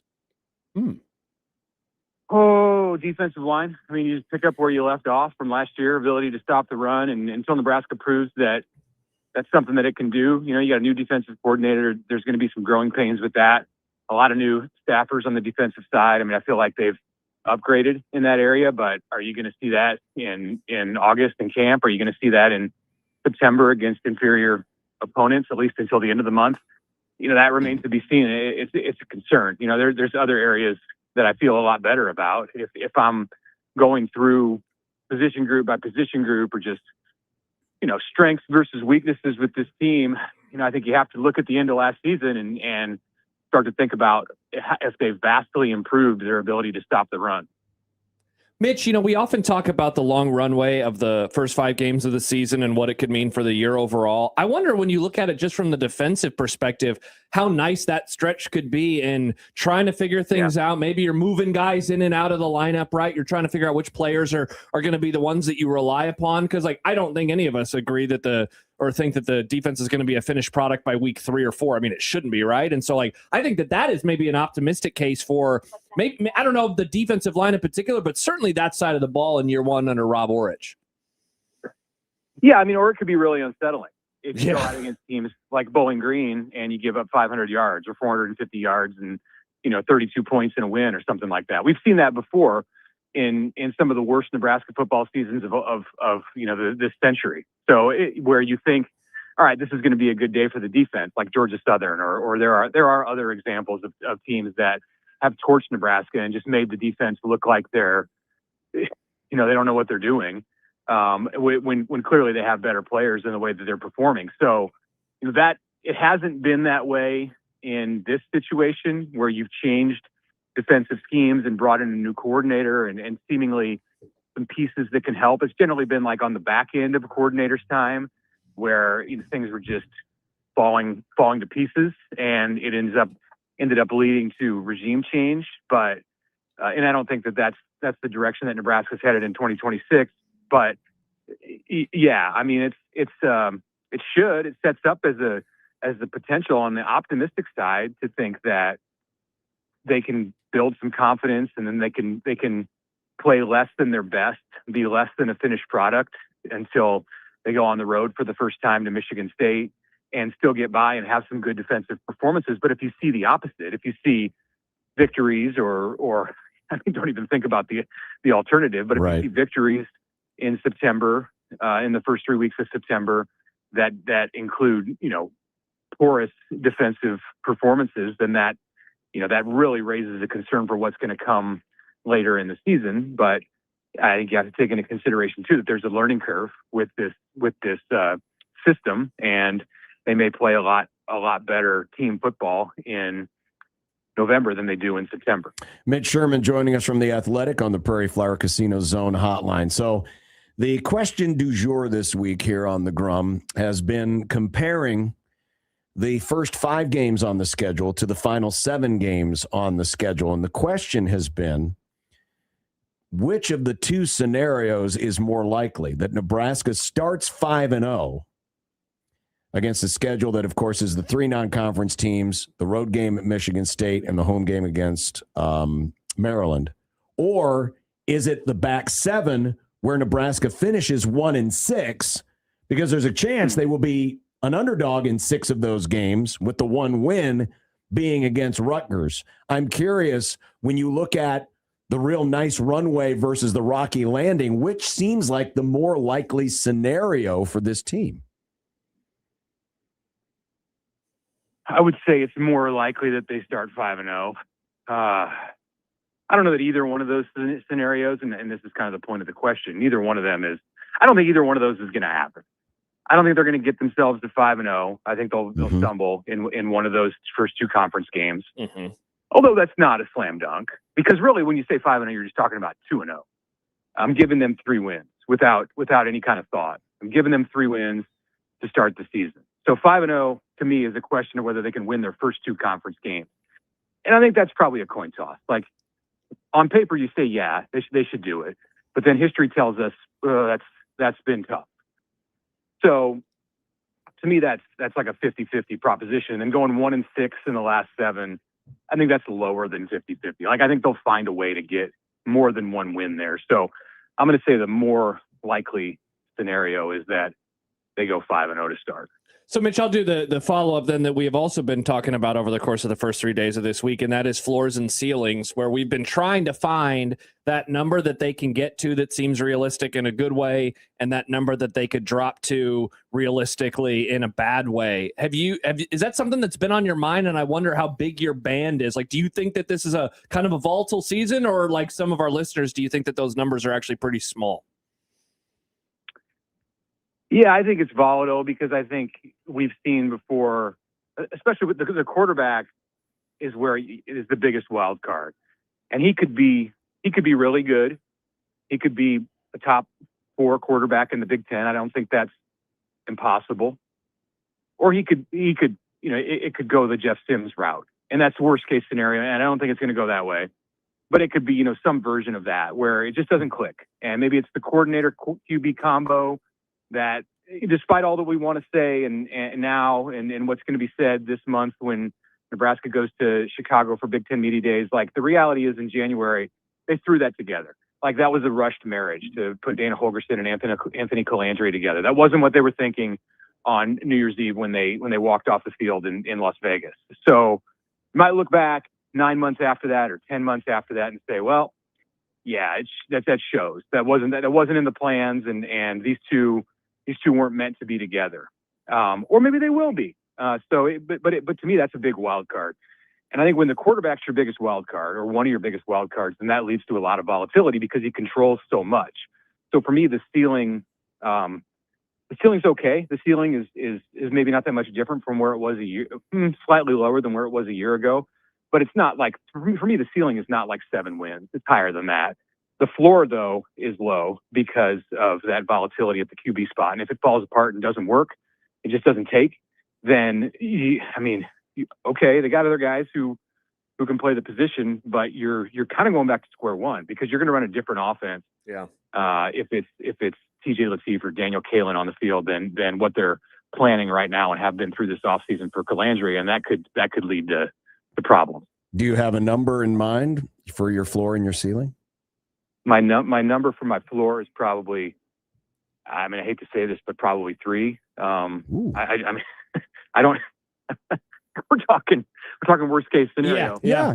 No, and that's crazy. They're going to be 3-0. I think they're going to be 3-0. But I mean, the worst case scenario involves losing one of those games. We've seen it. We've seen it happen. Nebraska's done it. Nebraska's lost to Northern Illinois, Troy, Georgia Southern. So that's worst case scenario. And yeah, so 3.5. I mean, if you're like doing it the over under way, the ceiling is like 9. I think that's the widest band that we have. The widest band of anybody that we've talked to all week long. Yeah, so 3-9 to 9-3. And listen, I'm only a game off. I'm a 4-win floor and a 9-win ceiling. But I mean, it does feel like it can be that volatile because of all the changes that you have made. I mean, I know it's not a reset, it's a tweak, but it feels very reset-y in a lot of areas. And, you know, and I'm trying to give them as much credit as I can that they made a lot of good moves, but I also realize it's not going to take much, especially against this schedule, for things to go sideways. Yeah, I don't want to, if you're talking worst case scenario, I don't want to just say that the 3-0 is a guarantee, because we've seen that it's not. So for me, it's hard to go much above that, because if you lose to Bowling Green, you lose to North Dakota or Ohio, then there's not much out there in the Big Ten that can't be lost. Like, you could pretty much lose all those Big Ten games. So even in my worst case scenario, which would include a loss in the first 3 weeks of the year, I'm giving them a win in the league. So I'm steadfast in that. I'm not like itching to up it to 4, because it's like, basically, if everything falls apart, what if you have 2 injuries in August at the running back spot? Regardless of the status of Mekhi Nelson, even if you have him from the get-go, if you have 2 injuries there, I mean, you're just in a world of hurt. So you're only as strong as your weakest link on that offensive side, and it applies to the defensive side too. But I think this year in particular on the offensive side, because of what they want to do and how they want to scheme this, and if your weakest link is way down, then your offense could unravel fairly fast. Mitch, at the end of June, you wrote a column titled, "Is Nebraska's June recruiting a sign the Huskers roster build is turning a corner?" Since then, they've added another player, another highly sought after player. I wonder, when you've view this group and you think about it in the context of the discussion that we've been having over the course of the first few minutes of this interview and how good or bad the season can be. Am I wrong in thinking that this class maybe seems a bit more locked in than some of the ones that we have seen in years past, when the season was a disappointment win-loss wise because of the contract extension and maybe even because of the top of the class and Trey Taylor and all those things that kind of come with this group that's committed so far? Yeah, I think there's several reasons. One, for what you just mentioned, there's not as much. If in a worst case scenario kind of year, you're usually really looking at like a certain deal that I just ran into my friend Max Olson here in the Dallas. Oh, Max. Maxie. He disrupted me, but in a worst case scenario, you're usually looking at a deal where the coach is gone, and then the recruiting class is gone at the same time. And I'm not ready to go down that road at this point. I don't think that's going to happen. So yes, I also think that like another element that cements this group in is the 5-for-5 situation, because all of them can come in with the knowledge that like there's no red shirt. Like, you're going to play. You're getting thrown into the fire. Now you have to earn your spot, but these top 100 recruits, like there's not a plan going in like, okay, you're off the table this year. Like, if you can earn a spot to play, then you're going to play. So I think that's enticing for freshmen, for all of them. Now, I mean, you might have an understanding with the quarterback heading into 2027 if Anthony Calandra is coming back as a 5th-year senior, that Trey Taylor is going to be his understudy, but there's nothing limiting him. There's nothing preventing him from being out there on the field if he earns his spot. Like, maybe it's 35 years later, Tommy Frazier redux. So I think that kind of locks this group of recruits in more. And then I just think they're bonded because it's so early, and they came together so early in the process. And I don't think it's going to phase them at this point if Nebraska does have some slips in the 26th season. Now, if you hit that floor and you go 3-9, then some things there's going to be some rocky moments, and you're probably not going to hold on to everybody. But again, like that's a low likelihood kind of floor. Like, I think the chances that they're going to get that number, they're only going to reach that number are very low. Mitch, I'm curious what you thought of the Khalil Taylor commit, the 4-star wide receiver from Pennsylvania. It was Penn State early on, obviously from that state, but Nebraska make the late charge. He commits to Nebraska. Do you see it as being more emblematic of what's happened at Penn State with the turnover in the coaching staff, or is it more on the pure recruiting skills of Trey Taylor? Yeah, I think a lot of it's about Trey, and I think Trey being the Elite 11 MVP He's really been kind of one of the total headliners for this 27 class of nationally of the entire summer. He's a 5-star. That's really enticing for a wide receiver. And like, if you come in and you're Khalil Taylor, I mean, for Khalil Taylor, and we've seen this at times in the state of Nebraska with prospects from the state of Nebraska who grew up around the program and visited constantly. And, then it comes time to make a decision and it's like, yeah, I know that but that's kind of old hat. Like they're not showing me anything new. The Nebraska's not wowing them with any, because they've seen it all. And, we've seen it work against Nebraska at the end where big time players have gone to Notre Dame or, an SEC or a school out west, something like that. And I think that's kind of what Penn State dealt with Khalil Taylor and Trey. What was a big part of what was new to him. Like he wasn't experiencing that at Penn State. He'd really seen everything that they had, and Nebraska was the shiny object that looked really, really enticing. And that definitely benefited Nebraska in this process. And I think they'll hold on to him. I think they'll hold on to probably all of those guys at the top of the class who are the top 100 players and sign them all in December. And that's why I've talked with Connor on the Locked On Nebraska pod about how I feel like this is kind of a 2-year season, like not a 2-year season, but a 2-year endeavor. Like if you can avoid crashing and burning this fall, then whatever momentum you have, you roll it into 2027. I think that the product at the end should be viewed as a 2-year build. You're going to lose pieces after 26. I get it, but you're going to add a lot of pieces as well. And if you can start to point yourself in the right direction, we'll see where they're at in 20 months or 18 months from now. But I think that's going to be tough for people's patience and in the portal age, like that can all get blown up in a hurry. And people are already, as the fans, are already kind of at the end of their ropes with patience in some places. So it'll be interesting to see just like what the threshold is for Nebraska to reach in order for it to maintain the momentum that you need to have this be kind of like a 2-year endeavor. Mitch Sherman of The Athletic. Mitch, safe journey home. Appreciate the time, and we'll check up with you next week. Okay. Thanks a lot, guys. Take care. Thank you, Mitch. Mitch Sherman joining us on the Prairie Flower Casino Zone Hotline. Comment from Sit Destroyer on the YouTube chat. Not going to lie, I'm glad they are getting recruits, but I can't rationally understand why these kids are flipping to Nebraska, which quite frankly doesn't get you to the NFL. I agree with Mitch. There's a lot of Trey Taylor involved in this. And all kidding aside, but he's been very good at this. I am incredibly impressed. Which is why I complimented him for it a few months ago. Nick, keep your microphone off. I am incredibly impressed at how this class has come together so far. We have talked over the years about those early recruiting classes when you are truly selling on the idea of hope. When I always call it the first full recruiting class, so you have a season, you're going into your first season is unfolding.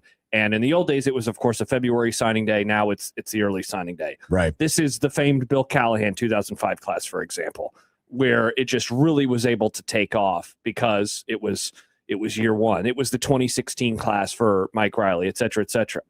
This is so far in now. In a way, I kind of don't understand it. I don't understand. And I get it, right? Relationships. Like that's the quick retort. Relationships. That's totally fine. But like we're also in this new era of money meaning so much more than it ever has because you can do all this stuff legally. There was a story late last week about just the way that rosters are getting put together this offseason with these various recruiting classes and how much money this school is spending and how much money that school is spending. And inside of the story, and this was on 3, I believe it was Pete Nakos. Want to give him credit. Yeah, it was Pete Nakos. He said that Nebraska quarterback commit Trey Taylor was recently named Elite 11 MVP and told on 3 this spring that he'll make over $500,000 in year 1 with the Cornhuskers. Sources said that his deal is expected to well exceed that number. This has been a conversation a lot over the last couple of months, and that is Ohio State being interested, maybe LSU being interested, those teams offering more. And yet he seems rock solid with Nebraska. Again, how? How are they able to do this? The relationship must just be incredibly strong and incredibly real.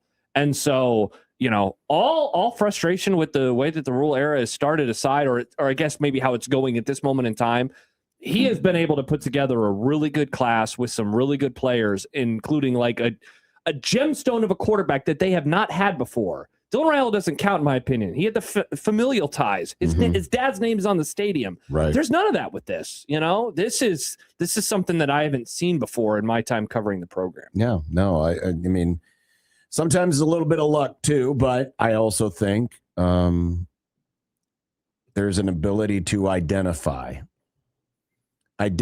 people that you can mesh with, and then connect with them, on a relatively high level. And it seems like they've hit on about the perfect formula when it comes to Trey Taylor.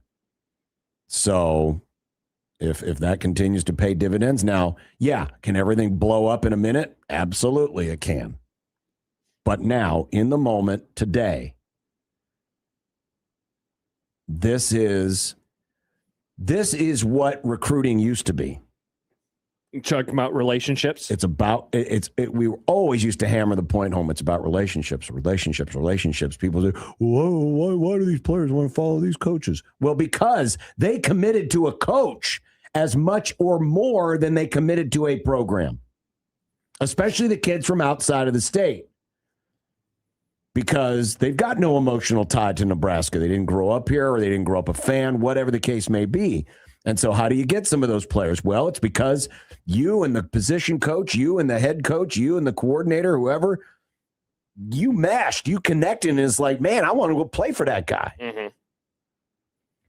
The relationships still matter. Even in this world, the relationships still matter, and they've hit on a perfect storm. And it's paying off very handsomely. Yeah, it certainly is. Before we go to break, I didn't want to embarrass Mitch. Now, the Royals ended up winning the game.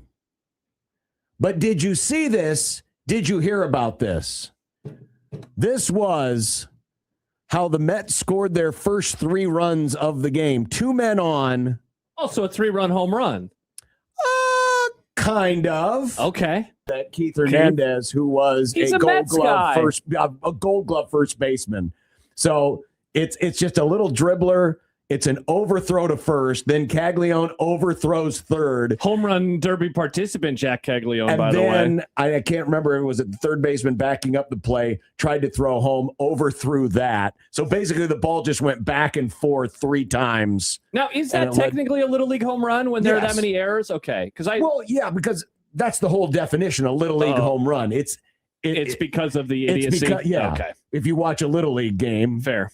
Matthew says KC is a mess. Well, how about this, Matthew? The Royals won that game last night. They ended up winning by a football score. They got their act together. Also, they scored a lot of runs because they beat Philly like 15-1 or something, and then they scored 16 last night. They're going to come up in content. I saw Nick typing up earlier. He was like, I don't need to worry about the new audio board. I have content questions to write. And he wrote one. By the way, did you notice we had the video when we were still talking and there was no echo? Nick, good job by you. Did you fix stuff? Didn't do anything. Good job, Nick. You fixed it. I think there was some confusion. Oh, there we go. What did you do? I turned it on. Nothing got fixed. Wait, but we just played so you would have had to turn that on if we would have had Aaron shots on the video? Yeah. And that's what it would have been. There's the issue. That's the problem. We're getting there. We're figuring it out. Hey, we've made it this far. Do it again, Nick. That was a little fun. Hello. Okay, there we go. Tortillas. Maybe that's what happened. That guy got in a weird wormhole. Say tortillas. Yeah, Yeah, Nick. Tortillas. That's what happened to him. He should have said they turned on the StreamYard weird. It wasn't my fault. Wasn't my fault. Well, we're going to make it. Well, we've already done it because we asked the question of Mitch. But a friend of the program has done a little research on the first 5, last 7. Here we go. More negativity from you, John. More negativity. Whoa. What do you mean negativity? This is information from a friend of the program. More negativity he from went to a lot of work on this. Michael Severe? No. Okay, because you guys are usually working in cahoots behind my back. I have no idea what's going on. There's no behind the back. You just ignore us. Fascinating. Behind the back. Nice, Nick. That and more as we continue on On Unsportsmanlike Conduct from the new studio, 1620 The Zone. Weather from KETV Newswatch 7 is brought to you on 1620 The Zone by Certified Transmission. It's going to be another hot Wednesday afternoon with high temperatures in the lower 90s. Plenty of sunshine today until we get to late this evening. That's when there's a chance of strong, maybe even a few severe thunderstorms move into the area. That could be after you go to bed and through the overnight hours, but mostly cleared out by Thursday morning. Thursday is a slightly cooler day with highs in the mid-80s, sunshine by the afternoon. I'm meteorologist Luke Vickery, KETV Newswatch 7. 1620 The Zone's Unsportsmanlike Conduct, brought to you by a great friend of the program, Union Bank and Trust. 1620 The Zone Traffic. From the Plum Ride Time Saving Traffic Center, accident blocking the right lane on I-80 westbound.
Like conduct. We coming.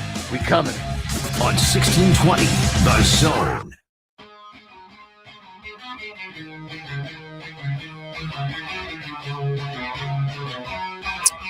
This week's Zone Deal is $50 in vouchers for only $25 to Timber Creek Pizza Pub and Grill, serving pizza with an unforgettable sauce, fresh ingredients, and unique combinations of bold flavors. Timber Creek's family-friendly dining environment. Also, popular adult beverages. 178th and Harrison. Listen all week to the Grum for your chance to win. $50 in vouchers to Timber Creek Pizza Pub and Grill, or just be there at 1620thezone.com at 9 a.m. Friday, and you can get those $50 gift vouchers for only $25. That's a half-off deal available on 1620thezone.com. This place, Timber Creek, my favorite wings in the city. Really? 100%. You can get them char buffed. They're so good. Oh, that sounds awesome. All those pizzas are great. So we'll be giving away those later on in the week. We will. I'm very excited for that. Very excited for that. Yes. Hi, everybody. Harry Carey here. Oh, what's that? A reminder to go to the website? Go to 1620thezone.com right now. And do what? Sign up for the Road to Wrigley. Hell yeah. That's your sounder. You hear that? Go to the website. That's for volleyball. It's not for baseball. Yeah, why would you want to go to Wrigley for baseball? Because that's what the field was built for. I thought the Cubs sucked this year. Why would I want to We're go in watch second the Cubs? place. We're fine. We're better than the Giants right now. That's for damn sure. Hey, real quick, before we get to the email from this listener who's probably going to be negative, Chris asked an interesting question earlier on the Liquid Trucking Zone Twitter feed about the sponsorship patches. Mm-hmm. Chris writes, Monster is Coke. What do they tell schools that are Pepsi schools? There's no way Pepsi would be okay with this. I get, and so I said, in the NFL, there's the official soft drink. I think it's Pepsi, but at stadiums, you can do whatever you want to do. But he had a great point. I get that, but if Baylor is a Pepsi school, how is Pepsi okay with Baylor being required to have a competitor logo on their jersey? NFL doesn't require teams to display that soft drink logo on their jersey. This feels like lawsuits coming in. Well, my guess is that, I mean, they wouldn't, I would assume, they wouldn't have signed this deal if they didn't have those rights granted to them. Yeah, something has So to that's part of supersede this. Yes, exactly. So, just like, Well, I got an example for you. My favorite was always, so in the NCAA tournament, the basketball tournament, and we've talked about it, I think, on the air before, but Coca-Cola is the sponsor, and they are very particular about the cups that people are sitting with. And so you can't have any other logos. Well, Denver's arena used to be the Pepsi Center. And so I always found it really interesting that this thing that they are Nazis about with logos, they sometimes would have to play it at the Pepsi Center, even though they were Coke products. So sometimes things supersede. I'm other guessing things. they just signed, those are part of the rights they signed away as part of being in the Big 12. And I'm sure Nebraska's got similar, things in their contract with the Big 10. And I mean, you kind of explain this away, like it is a logo on a jersey, but it's not like, the teams are going to be drinking Monster, That's what the money is for. And that's what the money is for. So that could be what ends up happening. So we'll see. Yeah. We'll save the email and the numbers for the next segment because we're up against a break. But got another lawsuit out there. Is it involving Pepsi and Monster Energy? No. But is it involving a college football player? 12 students at Marshall have sued the NCAA for the 5-for-5 rule because they want to be grandfathered in. Oh, so they're okay. They want to play an extra year of college. Yeah. Again, you and I have talked about this. I really wish that they would have just decided to do it either with the incoming freshmen that will be on campus now and about to start their career, or even have done it with the 2027 incoming freshmen. Right. So then you could have had one more. Now I know. Would this have stopped lawsuits? No, but it feels like it would have been cleaner if you would have just decided, look, this is only going to be for the next class, or for even again the class after that, because then all these rosters and coaching staffs and players could all go into it with a game plan. Right. But instead, they're granting an extra year of eligibility for players. And the ones, it does, Nick, at the drop ready, it feels very arbitrary. And it's like, you are allowed to be a fifth-year senior. You are not allowed to be a fifth-year senior. I understand their argument, they want to make more money. So I get it from that perspective. That's why I think it would have been cleaner if you would have just started it with the freshman class rather than a current senior class. Also, if you have success and you played in the spring, you're getting Money, and contracts thrown at you. Rhonda Revelle has now signed an extension through 2031. Oh, congratulations. So you got her signed through 2031, and I think that's also the extension that was granted to Will Bolt and company. And then Rule is 2032, I believe. Yeah, but he didn't play. He doesn't coach in the spring, or at least has a season in the spring. Yeah. And he wasn't as good as No, he did not. Will he did not go or to the Rhonda's no, teams he didn't were. go to the equivalent of where they went. That is true. Yeah, that is true. How much longer until the announcement that Rule's contract is actually going to be extended until 2040? No, if they win, watch them. Watch they hit 9 wins this year. Yeah, Watch and see what happens. That thing is getting extended for sure. All right, coming up next, some historical facts on the first 5 versus the final 7. Okay. That we've been talking about this week. And it is a dumb debates from our new studio.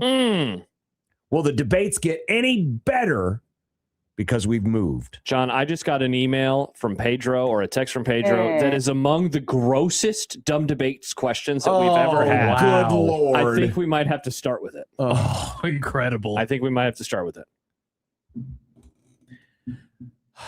1620 The Zone. Remember, no matter how you listen, it's still AM radio. 1620.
1620 The Zone's Unsportsmanlike Conduct is brought to you by Union Bank and Trust.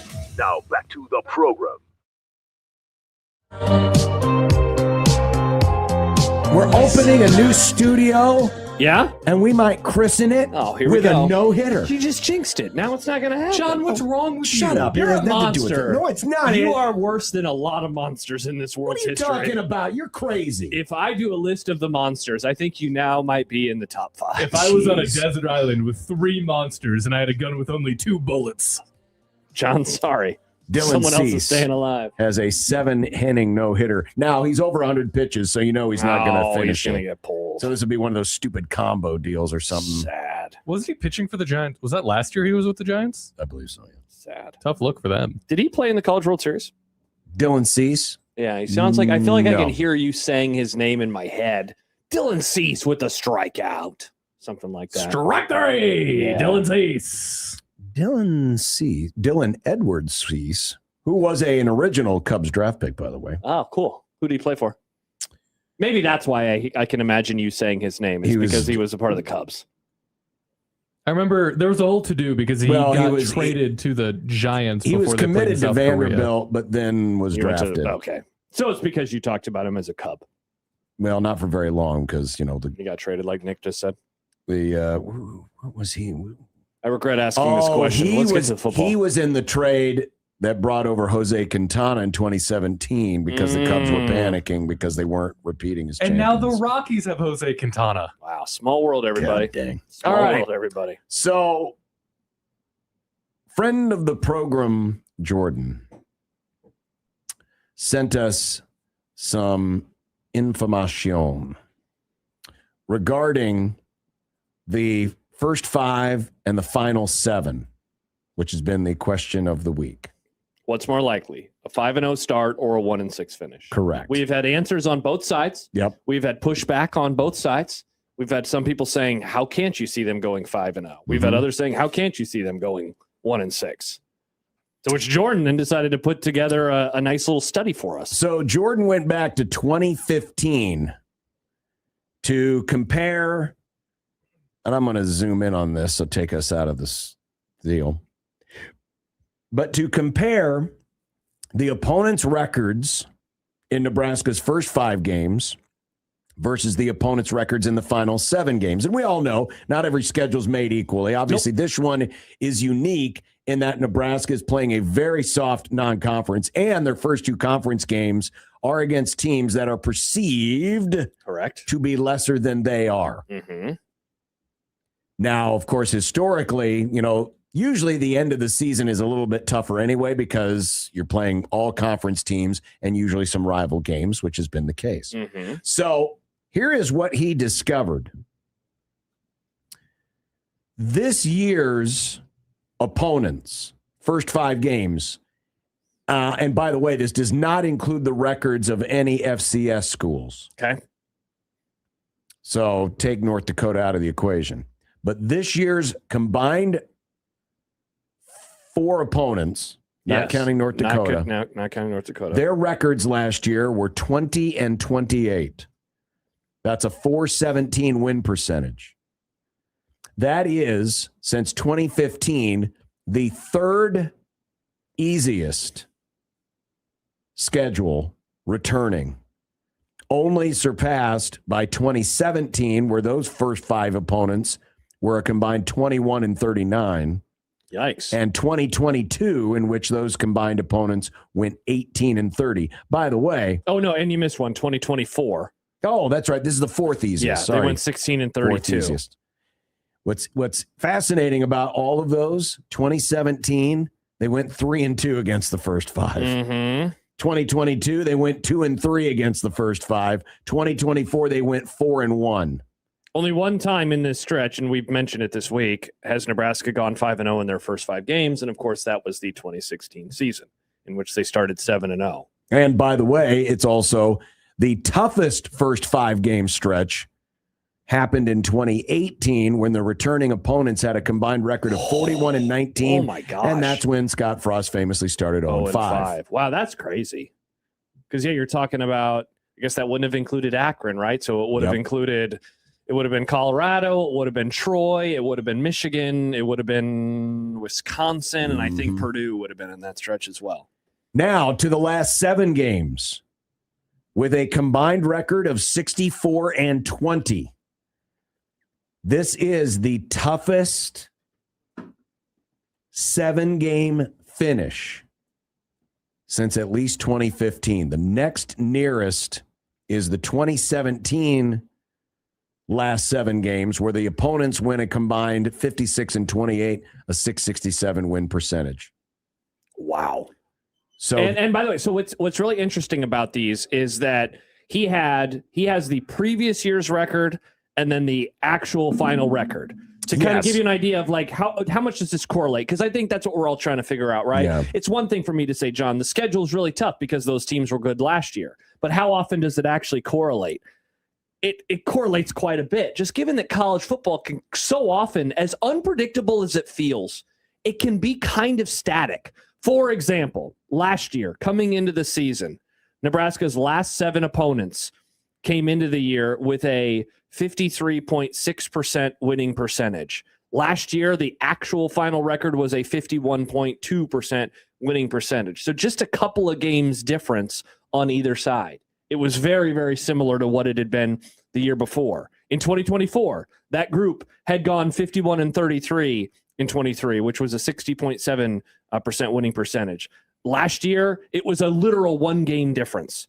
They went 52-32. So that tells me, and real quick, let me take a step back. The early part of the season is more volatile, and I think that makes sense because in the non-conference, you're going to play more group of 5 and now group of 6 teams, and those teams are not as consistent year to year anymore because of the transfer portal. But what this tells me is the last 7 games, however tough or easy you think they are, probably going to be in that band. Maybe not as much in the first 5 and certainly the first 3 games because those teams are going to be a little more volatile. But I found that very, very interesting. by the way, I counted them up. Among the first 5 games, the opponents outperformed their previous year in 6 of the 10 years. Okay. So all those records we were mentioning, in 6 of the previous 10 years, they were better. The opponents got better year to year. Among the opponents in the last 7 games, 8 of the 10 got better by win percentage. So wait, the average says that it actually is tougher right now than it seems on paper. That's pretty crazy because right now on paper it seems very, very difficult. Correct. Wow. And that's for both ends. I mean, first 5 versus last 7. Yeah. In 6 of the 10 years, the opponents in the first 5 games got better year to year. Mm-hmm. And it's 8 out of 10 among the last 7. And again, Jordan Schmidt, I want to thank Jordan for sending us the email into the Equitable Bank Zone inbox with the research. I'll tweet this out so you can see it for yourself. But the odds tell you, the odds tell you that the back 7 is actually going to be tougher. Mm-hmm. Yeah, Jordan and says in the first 5, it's not going to necessarily be a cakewalk. Jordan writes on YouTube. He says, "I'll give Rule some credit. He's been close to starting 5-0, only losing to a 10-3 Illinois in 2024 and a 9-4 Michigan last year. He has. They've been very close to starting 5-0. They've fallen. I know. Yeah, indeed. So interesting. Good stuff from Jordan. Like really fascinating numbers. Yes, absolutely. Really, really good numbers. When we come back, it's time for some dumb debates. Including maybe the most disgusting question we have ever. Because you asked for questions. Why? I did, but why do we have to christen the new studio and soil it with probably fecal matter, vomit? Wow, John, you are very warm right now. Shocking. I am stunned. You are very warm right now. I am stunned that we have people in our audience wanting us to debate fecal matter again. Find out next. On 1620 The Zone. Live from the host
engineer. That's perfect.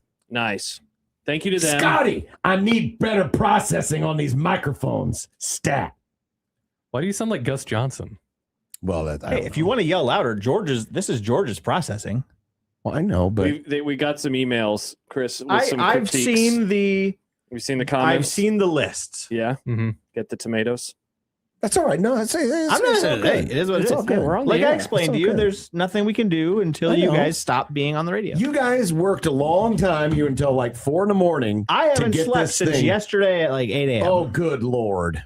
Well, get the hell out of here. Yeah. Why don't you go I'm home, working Chris? on it. He's working on it. All That's right. why I'm actually in here doing a little bit of work right now because He is. I don't want to. He even Stay put in awake. our new TV. We're We watching did. Dylan Cease pitching a no-hitter. So on the TV front, it shows up on the board. The volume's very low. We Well, know. No, I turned it up. Yeah, it works. Yeah, I I think can we hear turned it up. Here, it. turn Sounds fine. hit the pot. Oh, okay. It sounds fine now. It didn't last night. Oh, there's nothing on now. That's weird. I was getting it in queue. Mm. What, All right, the well- pot doesn't work? Oh, there it is. Yeah, well, I put it on queue, Interesting. but I have okay. it on. There you Oh, go. You know what? Nick. There it is. There it is. What were you doing wrong? I didn't have it in program. But what you're doing, John, is not doing anything, right? No. Well, I don't think he's pressing the right volume No, he button. is because it's flashing. Oh, the you know light. what? There it is. The mute doesn't work. No. Oh, interesting. Uh-oh. Oh, no. This. Oh, he caught it! That was a good catch. No hitter lives. Okay. Oh, so we're going to have to make some adjustments. Okay. There you go. I thought Nick, I was add it to the adjusting. Google No, Doc. that's going to change your TV. That's Yeah. It's not possible to control the volume from the remote Oh, really? because it's coming out as an optical. This is some high tech stuff. So, Uh-huh. So how it's do you coming out adjust as an that? optical? Right there. He Right does here. the adjusting. Oh, but what if he needs more gain? Oh, there we go. Oh, that's Then he totally does okay. it. Look at that. It's Okay, totally fine. perfect. Beautiful. Technology. Goodbye. We got a comment. Thank you, Chris. From Yeah. the Citinon 22S just got off. Is this no longer a bit? And there actually is a studio. Yes, this Yeah. is a new We studio. are in a new studio. You My- can't tell. I mean, look Yeah, how much seriously, look at all brighter the it is in windows. here. My dad texted me earlier. He says, "Wow, bright studio. It is is. very, very It bright." is very bright. Yeah. And this is dumb okay. debates, John. Yeah, this is dumb debates. Oh, John was just stalling. Yes, I am. I'm stalling because I don't want to deal with gross. Yeah. We got a brand new, perfectly clean studio. Cleaned like 2 inches of dust off of everything in here. Which is a lot of dust, by the way. And now Josh is going to spray fecal matter. Well, that is what we were going to do. From Pedro. Hi, guys. Another dumb debate question because he actually sent in 2 today. We'll do his other one later. No. You have explosive diarrhea. Which one of these would you rather fall into the toilet? 1, your wallet. 2, your cell phone. 3, your wedding ring. Or the last 2 items could be a woman too. I don't understand. Does that mean 2 women fall in your toilet? Or I think it's What? I think this. Why he's saying would you this have women question also falling in the applies. toilet? Oh, yeah. We're men, 2 though, so we women. can only answer from our perspective. John, what would you rather drop So- in the toilet? Your diarrhea toilet. Was it- Wallet, cell phone, or wedding ring? Okay. Well, obviously, cell phone. It's water, so you're going to ruin your cell phone. Yeah, plus you have to reach down and poop water to grab it out. Basically, I feel like with this answer, you're the item that you drop in, you're toast with forever. You're getting No, you need you're a not new toast with. You can clean things. So you're going to say wedding ring? Yes. Your unused wedding ring? Because first of all, That's actually fair It's for him. It can be cleaned. Yeah. And it's of the 3, the easiest to clean. That's true. Well, first of all, again, if it's the cell phone, Your it's cell phone's dead. done. If it's your wallet, it's gross. You got to throw the wallet away. You pretty much have to throw the wallet wedding away. ring is probably the wedding the ring answer. can be cleaned. Yeah. I guess Keena says women have wallets. Yeah, Pedro. maybe. Does this change your answer? Because I don't have a normal leather wallet anymore. I have the Ridge wallet. It's just the metal. Contrarian. It's Contrarian. not an ad. I just don't know what else to call it. It's a metal wallet. Contrarian. Would that change your answer if it's a metal wallet? Because I don't have No, cash. because in I that. would because you'd still have to replace all the cards. I would not go and clean You my don't have to debit card. replace the I cards. would not You clean. can disinfect. It's just plastic. No, I'm not going to go and clean off my poopy debit card. I would throw it away and get a new one. Wedding ring it is. Debit cards feel very. So much would not you what throw they away do. your wedding ring? No, you're right. I throw it in the dishwasher. What am I going to do? Put the debit card in the dishwasher? No, Clorox wipes. Yeah, Clorox wipes. Then you pick that. Okay, I will. No, I'm not going to because I don't have one of Nick's fancy wallets. Yeah, I don't want to do that. Yeah, I'm dropping the wedding ring in there. It'll be totally fine. Yeah. Totally fine. There you go, John. See, that question wasn't that bad. Well, you made it sound like it was going to be the grossest question of all time. I think we've had worse. We have had worse. Okay. All right. All right. Well, I feel Perfect. better now. Off to a great start. Let's see. This is this is a neighborhood question. Oh. From Declan. Declan. It's a parking debate. This will also allow me to get on my soapbox about something else. Oh, classic John. Soapbox John. So the strip in front of the Dundee Florist, that's our neighbors to the north. Yeah. Does not have lines. Doesn't have lines? Doesn't have lines. If Like you parallel park, I see. Okay. if you parallel park, you are parking safely. If you pull in park, most modern cars are too long and are partially in the street. How would you park? What? In another parking lot and walk. Agreed. I wouldn't deal with it. Yeah. Yeah, they got that big lot over there. Yeah. It's that community lot, right? Yeah, there's plenty of places to park. Yeah. I am And more than you're going to willing. a florist. I mean, how quickly Yeah, hopefully you're in and you out zip pretty in, fast. you zip out. You know, it's like going to Wisconsin. I hate trying to find parking so much that I'm willing to go a couple blocks out of my way to a place where I know I can park and just walk. Yeah. It I would doesn't agree. bother me. Ritz, whenever we go to the store and it's obviously packed, like she is not someone who's like, let's drive around and find the closest spot. She's like, just park and we can walk. It's not a big deal. I don't All mind right. walking. Now, you can't see it because it's around the corner, but we've got a real issue. What's that? With? A blind spot. When people park in front of Goldberg's in the street, because here on Dodge, on this part of Dodge Street, Our new home. there is there's a cutout lane where you can park in front of the store. But if you're trying to pull out from our lot, you cannot see cars approaching from the far inside lane if someone's parked in those spots. Oh, really? No. I pull out of that lot every day. I don't think I ever noticed. I think I have good vision. Is it my good vision? No. Do you have x-ray vision? You can see through cars? No, wait, do you go out of the same exit that I always do? Like right here, the closer one? Yes. Okay. Interesting. So you can't see, if you cannot see cars in this furthest right inside lane. You can't see them. I feel it's like a blind spot. I don't think I've ever had this concern. And my issue is I go out the farther lane. Hi, Yeah. Josh. Oh, I hate going. I don't go out that one. But there's a sign there, and it's really hard to see any oncoming you gotta traffic go out with that that you gotta sign. start going out the other one. I don't like that other The one. new It's better. MP Dodge sign out here also is kind of you can't see going the other way. Yeah, but I don't need to see that one. I'm turning right. It's not like I'm going to run into a car coming back this way. But Interesting.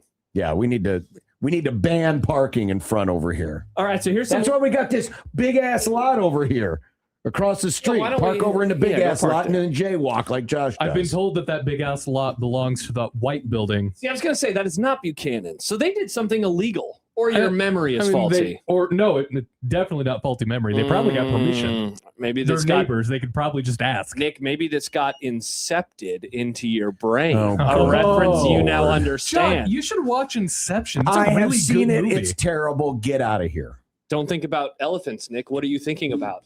Elephants. Nice. You know what we should do? We should incept John liking Inception into his brain. Wouldn't be difficult. Let's see. For Mustache Adam, this is a leftover that we didn't get to on Topic Alert Day.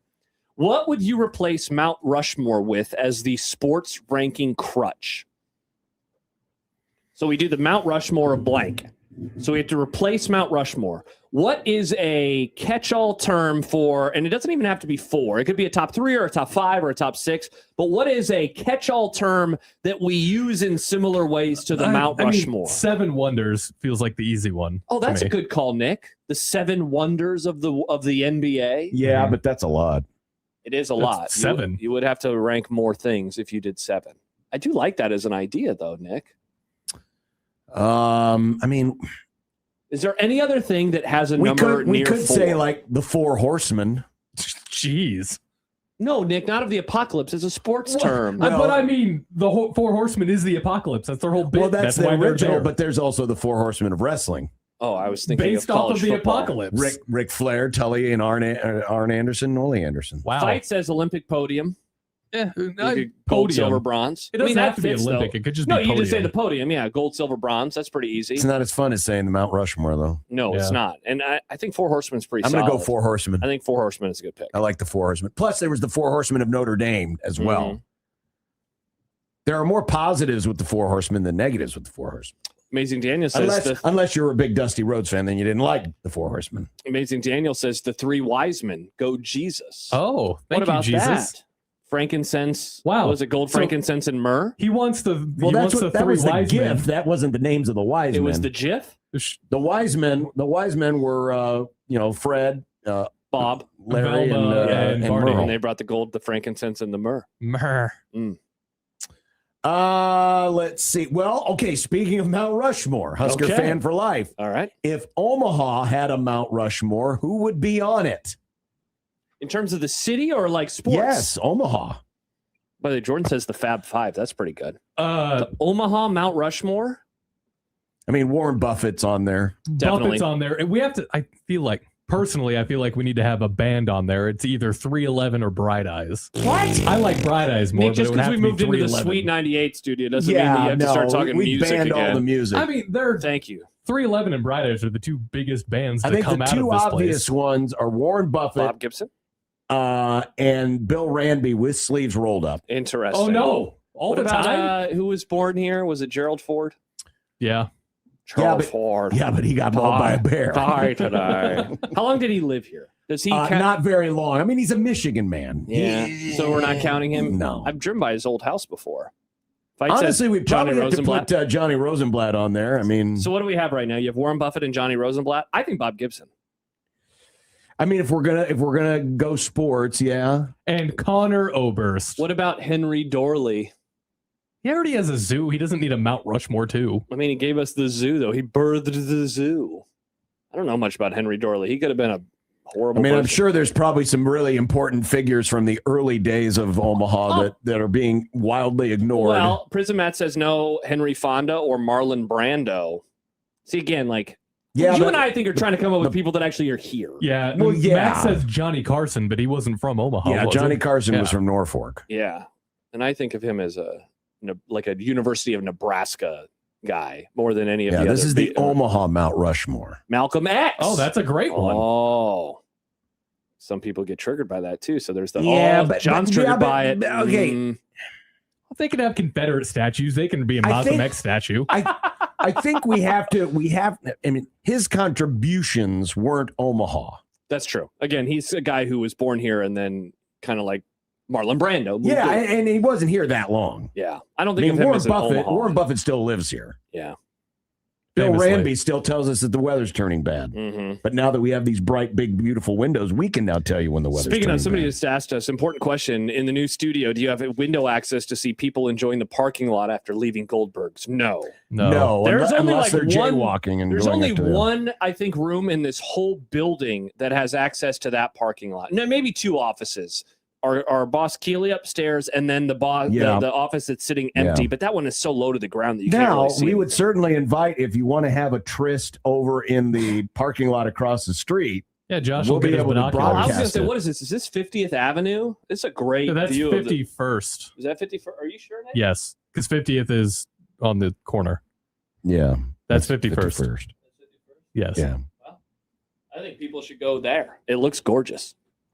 There's a lot of trees. Mm. Let's see. I got one. Go ahead. From Pedro. This is the other one. Hi, Pedro. Which one of the 1620 The Zone hosts or producer would you select to do at least two of these things?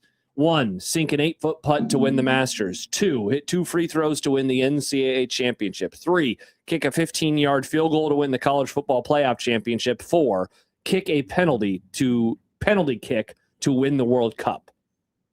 I'm going to make an argument for myself quick.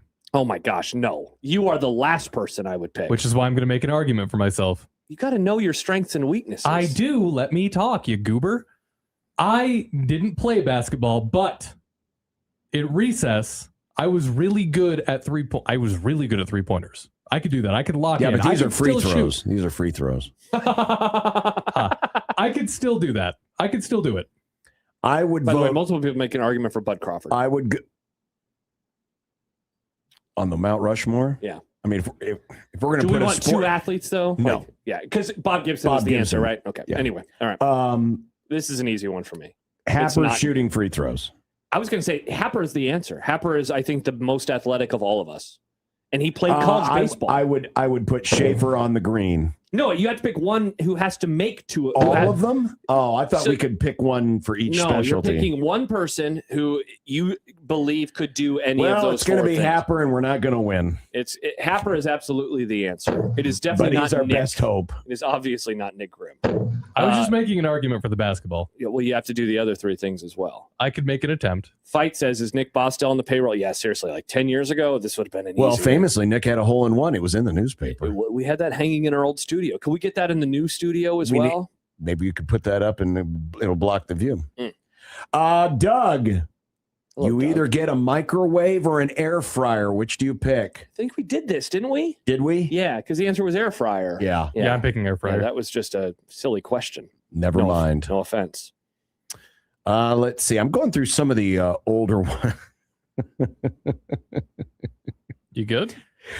Brian says, if you have socks that are designated left and right and wear them on the wrong feet, what happens? Walk in circles? That's a great question because I have running socks that have a right and a left designation, and I never noticed the difference. I never noticed the difference. That's interesting because it feels like it'd feel a little off to me. Yeah, I don't know. Do you but have any? No. Yeah, you should try it, Nick. By the way, he's coming out for the no-hitter. He's going to try to go get the no-hitter. This is Nice. awesome. They're up 10-0, and they're going to good on you. Mm-hmm. Good on you. And good on the manager. Yeah. Good on you. Good job, the Q Giants. from Omaha. What's the most embarrassing thing a sports team can post or promote on social media? My favorite is posting pictures of diamond rings being received for not winning a championship, i.e. making the Sweet 16/Elite 8. So like teams that are like, check out our rings, we made the tournament, and then it's a photo of a diamond ring. Well, apparently this person is not a fan of neither Creighton nor Nebraska because they both did it. Yeah, Nebraska. Did they do that or will they be? They will obviously they are will doing be doing it. Yeah. I'd say a crown trophy. That's embarrassing. Is it? Yeah. It's the crown. It doesn't I mean mean, anything. honestly, just any score tweet after a game you lose is always like, man, that sucks because it's just going to be filled with people making fun. I know you have to do it, but I feel kind of bad for the people that do it because I know it's not going to go very well. I mean, for them. Nebraska football did conference championship rings. They didn't win the national championship, but they did conference championship. Jordan, rings. your coach sitting on a bowl. That was pretty tough. That was wild. That was pretty tough. Let's see. I had one. What happened to it? Sorry, I have one if you need one. Yeah, go ahead. Brian from Bellevue. If you change a rule in one of the 4 major sports, what would it be? And he adds, love the show.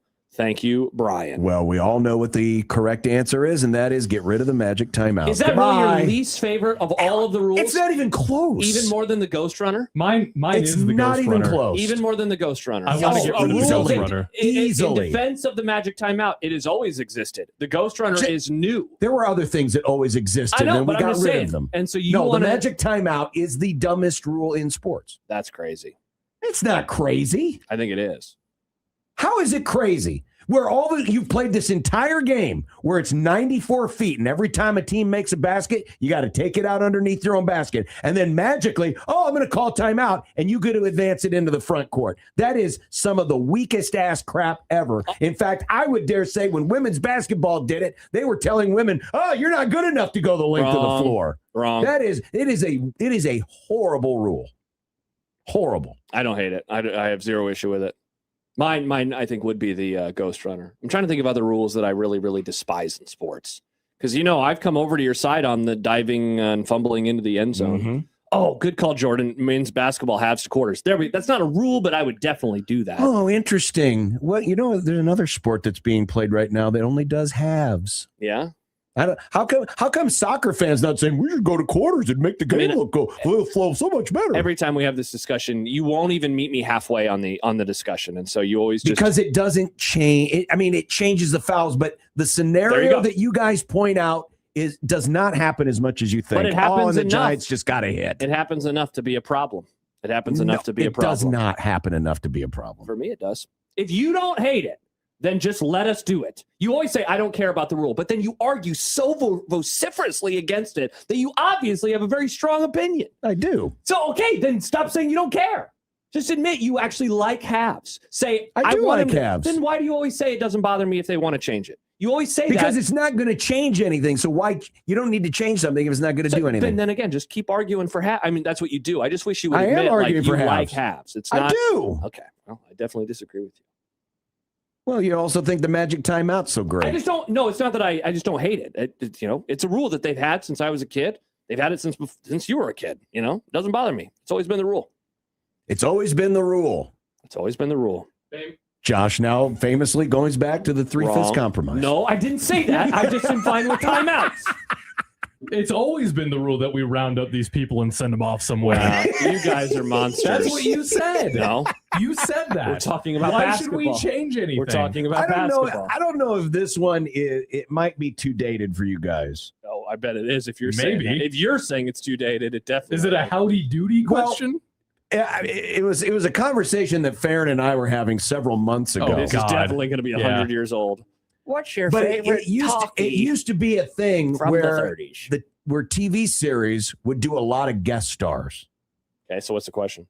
Which TV series did the best guest stars? See, and here's my take. I hate guest stars. I hate when TV shows do that. When it's like a very special episode featuring Matt LeBlanc. But you had shows like Fantasy Island, Love Boat.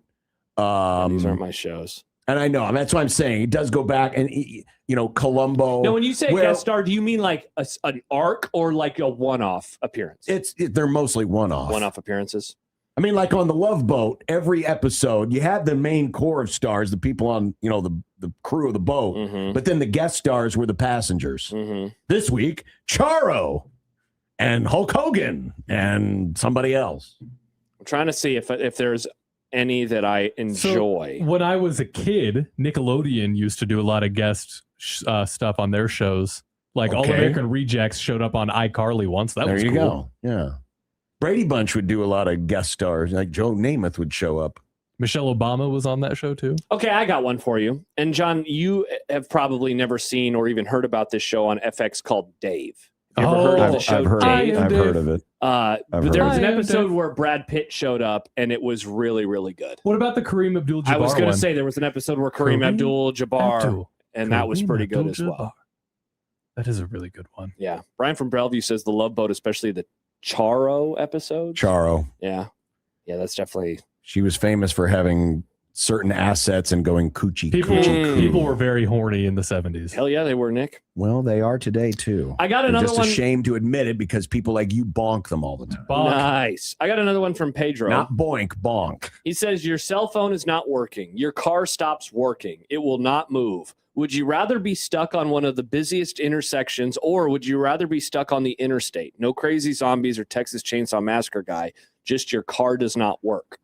So basically, the question is kind of, would you rather be stuck in a busy place where people are just going to be driving by, honking and flipping you off, and you're going to ruin traffic for the day, or on the interstate where probably won't be able to get help as fast, but you also will not upend society? See, I think you would actually get help faster if you were stuck on the interstate. On the interstate, I think so too. There's a bunch of traffic. There's cops. You can pull off to the People side. are more. There are you would an officer of some sort would see you very quickly. I just chill in my car until somebody showed up. I actually think that's the answer. Plus, I would get insane secondhand embarrassment from my car breaking down on a busy intersection.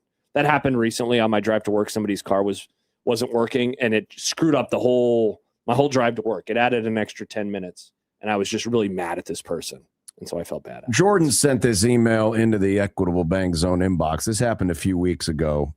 But he said there was a fire close to where I work that knocked out the power to the surrounding area, including our building. This happened about 5 minutes before the shift ended. So my question is, when is the worst time to have something happen like this, whether it's no power, no internet, gas leak, etc., that would essentially make you have to leave work? So right before you were about to leave, or right when you get to work? I think we did this one a few weeks ago. Oh, did you guys? I remember this one. Oh. And I think we agreed that it was better at the beginning of the day. Yeah. Because then you get to go we did home. this with Austin, didn't we? Oh, we sorry. Yeah, we had an episode here a few years ago where someone ran into one of the electric poles, knocked out the power to the building. And we were doing a show out in the hallway. Well, we were all kind of milling about. Riffing, and I think we opened up Twitter Live or something like that. Yeah. That sucked. Yeah. it's like, what do I do now? Right. It is a huge bummer, especially for us. Like, it's just so different. It's like, well, then there goes the thing. This is an easy one for you, John, but Ian says corn or flour tortillas. I do like my corn tortillas. I think my answer is corn, but I think great flour tortillas are hard to beat. Tortillas. I'm a flour guy all the time. I prefer flour tortillas. Mr. Flour. I just like the taste of the corn. Yeah, it is It's nice. got an earthiness and a nuttiness to it. Especially and I'm not talking the hard shells. I'm not against hard shells, but the corn tortillas, especially when you get the street tacos where they double wrap them in the thin corn tortillas. Excellent. Yeah. God, I do like Excellent. tortilla chips. The flour ones allow for the stuff inside to shine more because the flour ones don't have as much flavor, but the corn ones just add another layer of flavor. The extra little salt is very clutch. And the flour doesn't have that. The issue that I feel like I come across with the corn tortillas is I feel like they're a bit more chewy is not the right word, but I it's know a what bit you mean. harder to get a bite out of it. Yeah, it's a little softer for sure. Did we do the one again? I'm going back through some older ones because I'm trying to get to some of these. Yeah. Promotion and relegation should exist for college football bowl sponsors. Oh, no, we've never done this. Tell me more. Pop-Tarts should have worked its way up to sponsoring the Rose Bowl by now, while Verbo should be bumped down to something lower. I like this. Now, you and I are in a similar boat on our, interest in bowl games that aren't important and in interest in the Pop-Tart phenomenon. But I will say this in defense of Pop-Tarts. They have done such a good job at branding that event to the point where it gets like the most viewers of any of the non-important bowl games. I love the Pop-Tarts Bowl. Because of people like Nick, honestly. And so I feel like they should be promoted. They've done a really good job. There's something about, John, when I turn on one of the big bowls and they're sponsored by, I just hate some of the sponsorships. They need to go back to what it was like when I was a kid. It needs to be the FedEx Orange Bowl. I know the Fiesta Bowl was different when you were growing up. For me, it should be the Tostitos Fiesta Bowl. The Rose Bowl has always been different. It's like the Rose Bowl brought to you by, and they've had some really weird. They had the PS3 one time was a sponsor, et cetera, et cetera. So I like this idea. That's a fun one. Sure. Yeah, absolutely. Plus, you'd have the awkwardness of having the Rose Bowl sponsored by Pop-Tarts. That would be pretty because it would seem very, very childish. It would. I couldn't believe it when they had PlayStation 4 as their sponsor. It just didn't really seem to make a whole lot of sense. Johnny Pig brings up Duke's Mayo. You know about Duke's Mayo, John. That's your favorite bowl. Yeah, that should be relegated to like sponsoring, I don't know, some game between losers in Division 3. They've done a great job at climbing the ranks. The two worst Division 3 teams play in the Mayo Bowl. Honestly, any of the bowls that do something where the coaches are getting dumped on with a food item or something, or in the case of the Pop-Tarts Bowl, you're eating it. Like, those are the ones that take the next step. They do a really good job. Dave, what is the most unoriginal put down in the Big Ten Conference? He Do we have suggests examples? N for knowledge. Terrible. I don't even understand that insult. Don't. Idiots out wandering around. Mm-hmm. Can we think of any others? In the Big Ten? There has to be. Rutgers. Butgers. I'm sure. I like Butgers. I think Butgers is funny. Does Northwestern have anything? See, then like we're getting into, they're nerds, but like there's not kind of one of those. I feel like you're using the letters or the names to kind of create the insult. Like remember back in the days, John, the early message board days where people would write KSU and then a lowercase CKS. So it looked like K sucks. Yeah. With Colorado, it was lowercase s, capital C, capital U, lowercase m. So it was scum, et cetera, et cetera. What if we started calling them Pew CLA? That's pretty funny. Or Pew SC. I'm good with the Pews. I don't understand the N for knowledge. It's never made any sense to me. I know that they're trying to say we are stupid because we think but I don't get I just don't understand it. Well, Nebraska has the letter N on their I helmet. know. Right. And knowledge sounds like it should start with an N. Yeah, well, maybe they're the idiots. They're the idiots for implying that they even thought of that idea in the first place. I never thought that knowledge started with an N. Well, but that's the whole point. I don't get it. Doesn't make any sense to me. I'm too smart for that. They're insult. alleging. I'm too smart. They're for alleging that people in Nebraska don't understand that knowledge starts with a K. I'm too smart. I'm too smart for it.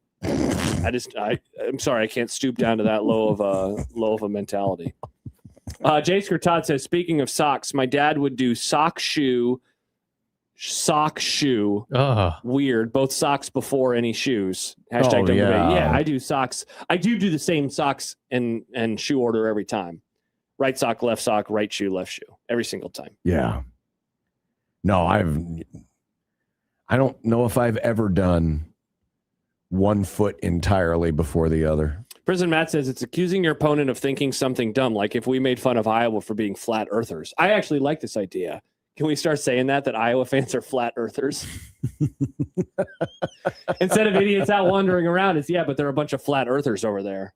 I think that's a good idea. That's why they're wandering. Nick is... Oh, good call, Nick. You know why they're idiots wandering around? Because they believe that the earth is flat, those morons. All right, let's see if we can start this. Well, there you go. Dumb debates. We survived dumb debates, our first one in the new studio. I think it went pretty well. I think it and went the diarrhea one wasn't that bad. And also, I cleared out my whole list of dumb debates questions. I still have a lot. I have one more.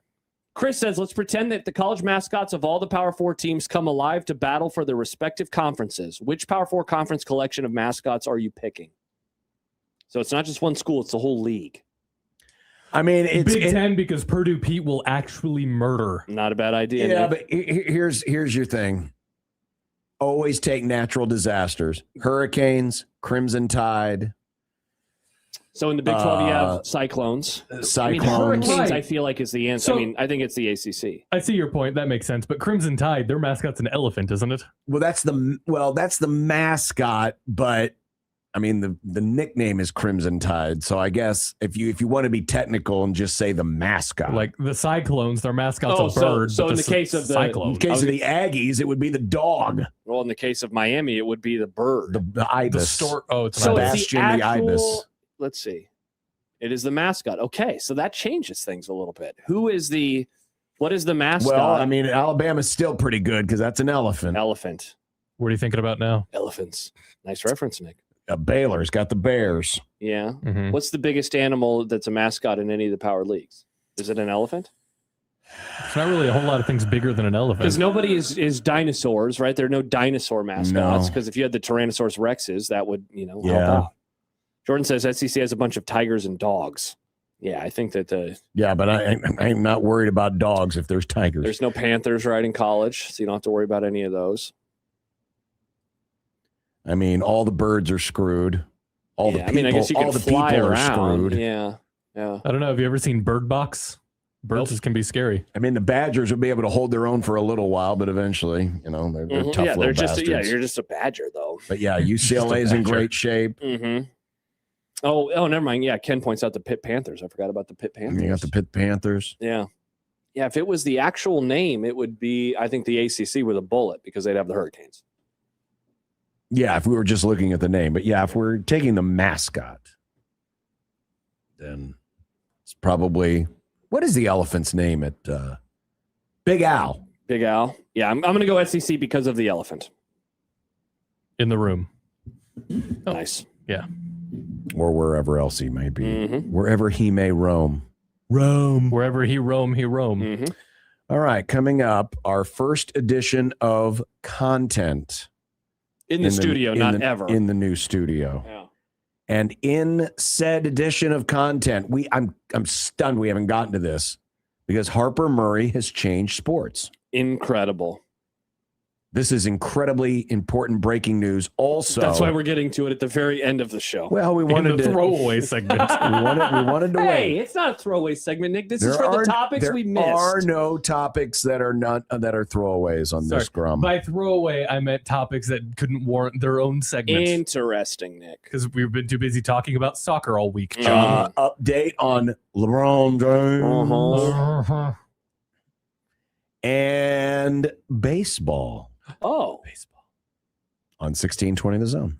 Chicago is calling Husker fans. You could win a trip or two to watch Nebraska volleyball at historic Wrigley Field. We'll fly you there, put you up for 2 nights in downtown Chicago, hook you up with game tickets, and even give you $150 to enjoy the city. Listen for the Road to Wrigley Sounder on 1620 The Zone. Then head to 1620thezone.com to enter for your chance to win this incredible experience. Presented by Union Bank and Trust at UBT. People don't have your money has people. Member FDIC at 1620 The Zone.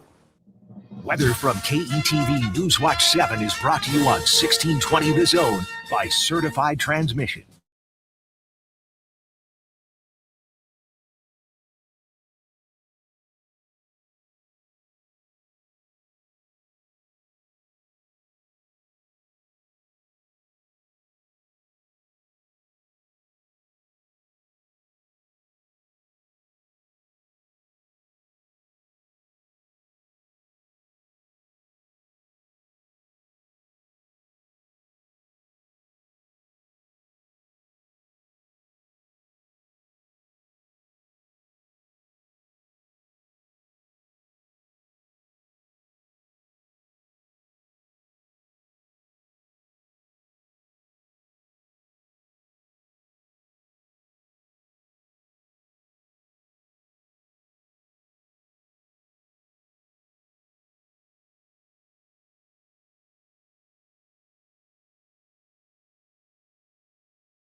Or friends who love to shop local.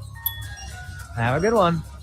At UBT, who you work with matters just as much as what you're working toward. Hey, thanks for helping. That's why your money has more than a banker. It has people. Union Bank and Trust. Equal housing lender. Member FDIC. Disagree with every word out of our mouths? Tell us how you feel on the Liquid Trucking Zone Twitter feed. You're listening to Unsportsmanlike Conduct. It's a trip, ain't it? On 1620 The Zone. Look, I made you some Unsportsmanlike content. Unsportsmanlike content. Unsportsmanlike content. Content that's unsportsmanlike. Sorry, Nick. I was laughing off the air because I saw something really funny. So apparently the All-Star game for baseball, they unveiled the starting lineup after a World Cup match, I would assume, because the ratings came out and they got almost 6 million viewers, which was up 1,872% from last year. Wow. Which just shows how pretend a lot of this stuff is. You put it on after a basketball game or a football game, it's going to do numbers. By the way, so I had my little rant there about the N for knowledge, it not making sense to me, again, because I'm the smart one. Sam points out, he says, Nebraska fans think it's spelled Crayton as an homage to the Cowboys' number 2 wide receiver from the Parcells years. That's another one of the jokes that it's always gone over my head. Why is it spelled Creighton that way for some people? Well, because what's the insult supposed to be? Because they're just being silly. Okay, I don't understand. It's weird because it makes you, the person insulting them, sound dumb. Yeah, I don't understand that. Correct. Don't understand that. What I do understand is Nick reading questions. Wow, that sounds great. Yeah, I don't know if that works as well anymore. It doesn't.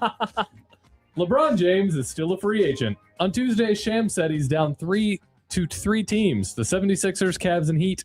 Rip Olden State. Where do we want to see him go? Man, I thought they were going to go through with this whole Olden State, seniors tour thing. Yeah. I mean, do we really want to see him go back to the Cavs again? No. I eliminate them immediately. Third time. Yeah, he already did the thing he needed to do. He got him a title. Do we want to see him go back to the Heat again? No, which leads us to the answer. It's the Sixers. And what's so damn special about them? Wow, they got some America, good players. John. Oh, yeah, the birth of this country, John. America 250. I thought you were in on that type of stuff. Well, I am. I'm in the whole country, not just one stupid town. Okay. You should love the 76ers. Their whole bit is your birthday. That's true. They might as well be called the July 4ths. Well, the 76ers, because it's 1776. Yeah, and I thought July 4th was the important day. Well, it was. Yeah, for me, it's the Sixers. It's on the freaking document. Because I'm with you. I don't want to see him in Cleveland again. Who cares? I don't want to see him in Miami again. Who cares? So why not do something? Honestly, none of these interest me. The only one that would have interested me is Olden State. Yeah, that would have been a lot of fun. So LeBron's going to go out with a big old cool. Sad. Did you see this? Did you hear about this? Husker volleyball star Harper Murray was the stadium captain for the World Cup match between Colombia and Ghana. I have no idea what this means, but it's cool, yeah? I don't know what this means either. I mean, you get a picture taken near a soccer ball? Is this like the World Herald kickoff kid? I Let's think it introduce is. Johnny, who's the World Herald I think it is. I think kickoff Harper kid. Murray just became the new kickoff kid for a The World Cup match. Here's a soccer ball in my belly button. I wonder how this all happened. Yeah, where was this one at again? This was the Colombia-Ghana match. And where was that played? I don't remember. So I noticed the Adidas sponsorship. Yeah. Do you think the school? Oh, I bet I bet it's all tied to Adidas. And people want Nebraska to change to Nike. She couldn't have been the kickoff kid for a World Cup match if they were Nike. Yeah, but she'd wear better uniforms if they were I like Nike. the volleyball uniforms. Those are fine. There's nothing that we know of that's bad about them yet. They don't have any weird Well, I'm stripes sure they're yet. itchy. They're probably pretty itchy. That's why they haven't won the title in a few years. They're 'Cause too they're itchy too on the itchy? inside. Yeah, Interesting. I really don't know, but yeah, it's got to be an Adidas thing. Congrats to her on changing sports. She's a soccer player Yeah, she's now. a soccer player now. Man, that's pretty crazy. Good on Nebraska's women's soccer now. Oh, they're going to be good. Kansas, not the band, has signed a uniform patch sponsor with a cryptocurrency company. Some are reporting it's the most lucrative college uniform sponsor deal yet. What are your thoughts? Good on you, Kansas. Interesting. Interesting that this is the route that they took. It'll be like the Super Bowl 34 of jerseys, where all those .coms went under. Oh my gosh! I mean, Good the call. whole damn Super Bowl was nothing but .coms, and 2 years later, hardly any of them existed anymore. Well, isn't that funny that the other Super Bowl that your team, one of the other Super Bowls your team has participated in since then, turned into the cryptocurrency Super Bowl. Remember that one when you played Cincinnati? Yeah. I thought Kansas was above this. Like, I feel like they should be able to get a name brand sponsor, not something that I had literally never heard of before. They have Monster Energy. They do have Monster Energy. I forgot about Israel's that. old Big 12 conference. You guys know I love some fun baseball stats, so how about this one?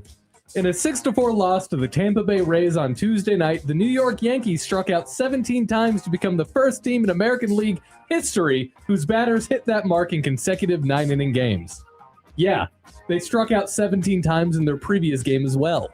Baseball. John, there's only 27 outs in a baseball game, if That I is remember right. correct. So they struck out 34 times That out of is 54 times. Correct. That's a lot of strikeouts over the course of 2 days. This Yankee team, I mean, they're probably going through their, May Cubs phase where the Cubs couldn't do anything right offensively. But this is, they've hit some new lows here in the last 3-4 weeks offensively. It's a real shame. They are really missing old Aaron.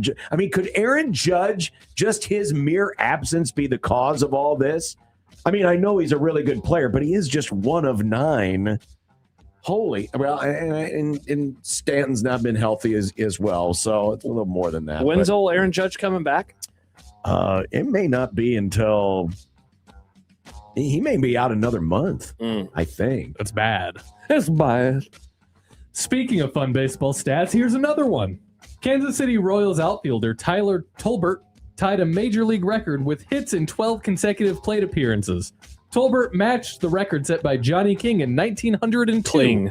Kling. And equaled by Pinky Higgins in 1938. Wow. Keep going. Walt Drapo in 1952 and Jose Miranda in 2024. Yay, baseball. You know what I've noticed about this record? It's a lot of fun names. They're fun names, but none of these guys were particularly well accomplished. I've never even heard of Pinky Higgins. It's not It sounds like a gangster. It's crazy that Pinky Higgins. crazy that this record, that there's not at least one quasi borderline Hall of Famer on this list. It's bizarre. Did he just steal that home run? God dang it. Jerk. Anyway, congrats, Tyler Tolbert. He had a chance to break it last night in his last at bat and failed. Sad. He only went 5 for 6 last night. So I guess we'll Hanging out always with be stuck Pinky. on 12. Next week, Netflix takes over as the broadcaster of the MLB Home Run Derby, and they plan to feature one of their top stars on the broadcast. What do we think of Michael Irvin? Yes, that Michael Irvin on a baseball broadcast. The home run derby has always been a pretend sporting event with Chris Berman yelling back, and all sorts of random famous people. I don't watch it. I won't watch it. I don't care. Congratulations to Michael Irvin. He'll bring a lot of energy. Do you know where the All-Star game is this year? Is it in Arlington? It's in Philadelphia. So he'll troll. Okay, now I'm in on this. Good job by you, Michael Or Irvin. maybe he'll reenact his most famous moment in Philadelphia. You are a monster, John. There was worry he couldn't walk anymore after that play, you jerk. Well, maybe after this broadcast, they'll be wishing that he couldn't talk anymore. I can't after believe that. you would say such a thing. I cannot I believe mean, you know they'll that be Philly trolling. fan is going to absolutely roast him. And he'll be roasting Philadelphia back. Those were the good old days. Philadelphia didn't win Super Bowls when he Philly played. fan over Michael Irvin. Nah, I'll take Michael Irvin. He actually played the game, John. What did Philadelphia fans do He besides didn't play baseball. He probably did. He probably could have been a Hall of Famer in that sport, too. He was that good of an athlete. People forget. That stupid turf at Vet Stadium. Speaking of places that start with P, happy birthday, Pittsburgh Steelers. Did you know that on this day in 1933, as the legend goes, Art Rooney, after, quote, a good day at the track during the Depression, that's interesting, bought an NFL franchise for the Steel City for $2,500. Originally named the Pirates after the baseball team, the Steelers started play later that fall. I didn't realize this was the lore behind the purchase of the Steelers, that he has a good day at the track and decides I got a little extra spending money, so let's buy a football team. That's nuts. Or buy into the NFL because it was an expansion team in 1933. God, and so that's how my second least favorite team came into existence.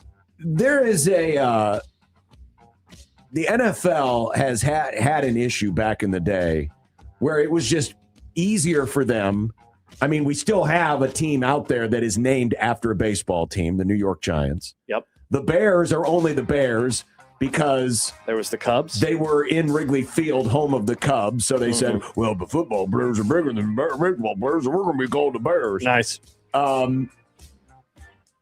There used to be an NFL team called the Brooklyn Dodgers. Very cool.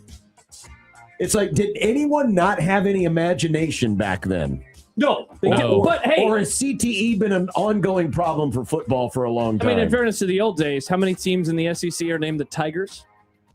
You know, 3 of them. You know, at least like the Raptors when they came around in the 90s, at least that was an original nickname, even if it is very of its era because of Jurassic Park. Honestly, Wizards. I'm surprised if the legend is true that they didn't name them like the Pittsburgh Thoroughbreds or Colts. Yeah, that's a good call. I do like Steelers as a nickname. It's a very good nickname. It's a great nickname. Finally, boys, one day down, a billion more to go. How do we feel about life in our new studio? I love how much space we have. There is so much space on the desk, which is really nice. It's going to be fun to have guests sit in the C&T chair in between you and me. The windows, things have looked way better than I was expecting them to behind us, which has been nice. Just got to, in rural parlance, we got to tweak, just a few tweaks. Yeah, there's some technical things we still need to tweak, but other than that, it's gone very smoothly. Yeah. I like the fact we have a brand new TV. I love the new TV. We got hardwired internet. I love it. Now you are dealing with what I dealt with in the old studio. You have to kind of turn in a weird way to look at it. Now fine. I got this awesome view. I'm good with But it. that's why I think, John, if we had another TV, we could both see all of the stuff. Another TV and big clock for Matt. And a big clock and the breakfast nook. And fix some of the processing stuff. I want 1620 the omelet. And then I think we're doing a great job. But it's going awesome. Thank you again to all of the hard workers, including Chris Prudon, who I yelled at earlier, and I apologize to. Tortillas. And to Tortillas. Steve, referring back to all those funny names that Nick was laughing at in baseball. Yeah. He reminds us that we have Coco Crisp, Dick Pole, Nice. Rusty Kuntz. Yes. Yeah. Are you sure it's not Kuntz? I thought it was Kuntz. Well, there's no dump button. Yeah. Well, there is. You just got to reach down there. It's too okay. late now. That was how John thinks his name is pronounced. Well, I thought that's what it was pronounced. I don't know. You're the name guy. You're probably right. I hope you're right. Well, it's his name. It's his name. It's a last name. It started with a K and it had a Z, right? Yes. There you like go. our station, KOZN. KUN. Nope. Let's go to break. All right. We'll be back. What's for dinner? Oh, nice. For a new studio. We're not eating it here. 1620 The Zone. The best way to catch all the action is on 1620 The Zone. And no line for the bathroom.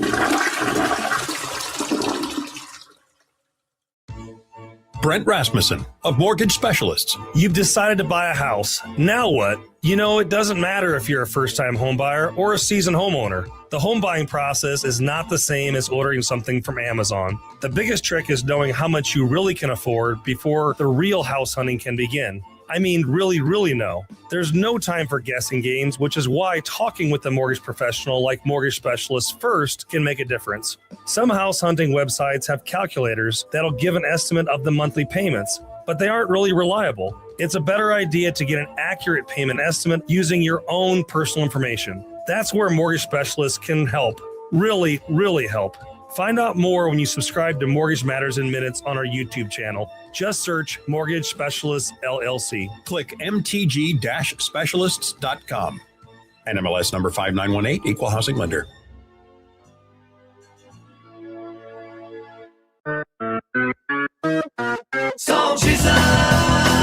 News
When the moon hits your eye like a big pizza pie, that's Tortillas.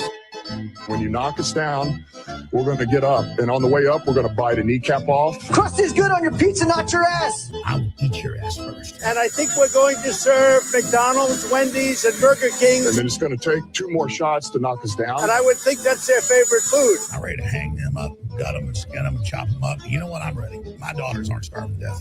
I'll eat my neighbors. All right. And on the way up, we're going to take your other kneecap. Tortillas. And we're going to get up. And then it's going to take 3 shots to get us down. And when we do, we're going to take another hunk out of you. Cliff, what are you going to take away as your best memory from playing basketball at Boston College? Probably just like Tortillas. going out to eat. New studio deserves a new what's for dinner. See, I couldn't find the original music, but I wanted to incorporate our new drop. Tortillas. Tortillas. So we changed it up just a little bit. Nice. Also, President T makes an appearance. I forgot You I had love those drops. President Trump. I loved it when he served Clemson all that He fast. did serve them McDonald's. He was so proud of himself. I don't know what I'm having for dinner tonight. I ended up doing shrimpies last night. I thought of you, John. I was like, because that's what you always say. Me, shrimpies. You, what? Nick goes, shrimpies? Shrimpies? Yeah, hell yeah, John. Shrimpies. Children. Shrimpies and some fries and some homemade buffalo sauce. Shrimpies and friesies. Oh, God, it was great. And saucies? Yeah, I don't know tonight, though. We got to talk about last night. I don't know about tonight either. John? I don't know. All right, what we do know, though, is that we are teaming up, we as in 1620 The Zone, with the Salvation Army. Nice. In their annual 7 Can Back to School backpack program. John, they don't just need backpacks. They need rulers, notebooks, erasers, glue, crayons, and so much more. All the details can be found at 1620thezone.com. Go there today. All right. Well, we survived the first day in the new studio. Maybe there'll be some new exciting things for us tomorrow. Yep. One of our coworkers, Don, just walked in and he said, I need to learn how to produce. Mm-hmm. And I was thinking, we've been on for 4 hours. You could have came in a little earlier and had Nick teach you everything. But you know what? Who knows? I have a lot of pride in my teaching ability. Oh, speaking of pride, Nick, Heartland Pride Festival and Parade is coming to Omaha in 10 days. A lot of details can be found at heartlandpride.org. And our friend John, Nikki, from our sister station, Sweet 98.5, emceeing the parade. And Nikki used to work in this studio. Nice. We took it over, and now it's ours. Congrats, Nikki. Well, we've accomplished the first goal of, and that Fight is Club? getting our new studio. Now, we need to take over someone's FM signal. Yes. Sweet 98. Should we just do it again? It's a great signal. People are saying it's a lovely signal. I mean, we've been trying for years for 101.9, and there's nothing on that station anymore. So why don't we just grab it? I mean, yeah. How many FMs do we have now, Nick? 2? 2. We have 2? Okay. All right. Well, eeny, meeny, miny, One, listen. Catch a power by its America toe. didn't win the war in 2 days. It took 4 years. Yeah, which war? World War II. Okay. Didn't know if you were going revolutionary or... Revolutionary that one War took took a longer. while. It took a long time. But we had the balls to declare independence like 8 years before it ended. Jeez. Holy crap, Nick. I don't know what's what anymore. I'm sorry. Yeah. All right. Tomorrow is Thursday. Thursday. We're back here in the studio tomorrow. What do you think? Yep. Robin Washit. Yep. Radio. I mean, we could try for somebody else. Sure, Any we could. ideas? Maybe a college football person? It'd be fun. But they're not playing right now. We talked about the NFL today. We'll see you tomorrow. Bye-bye. Enjoy.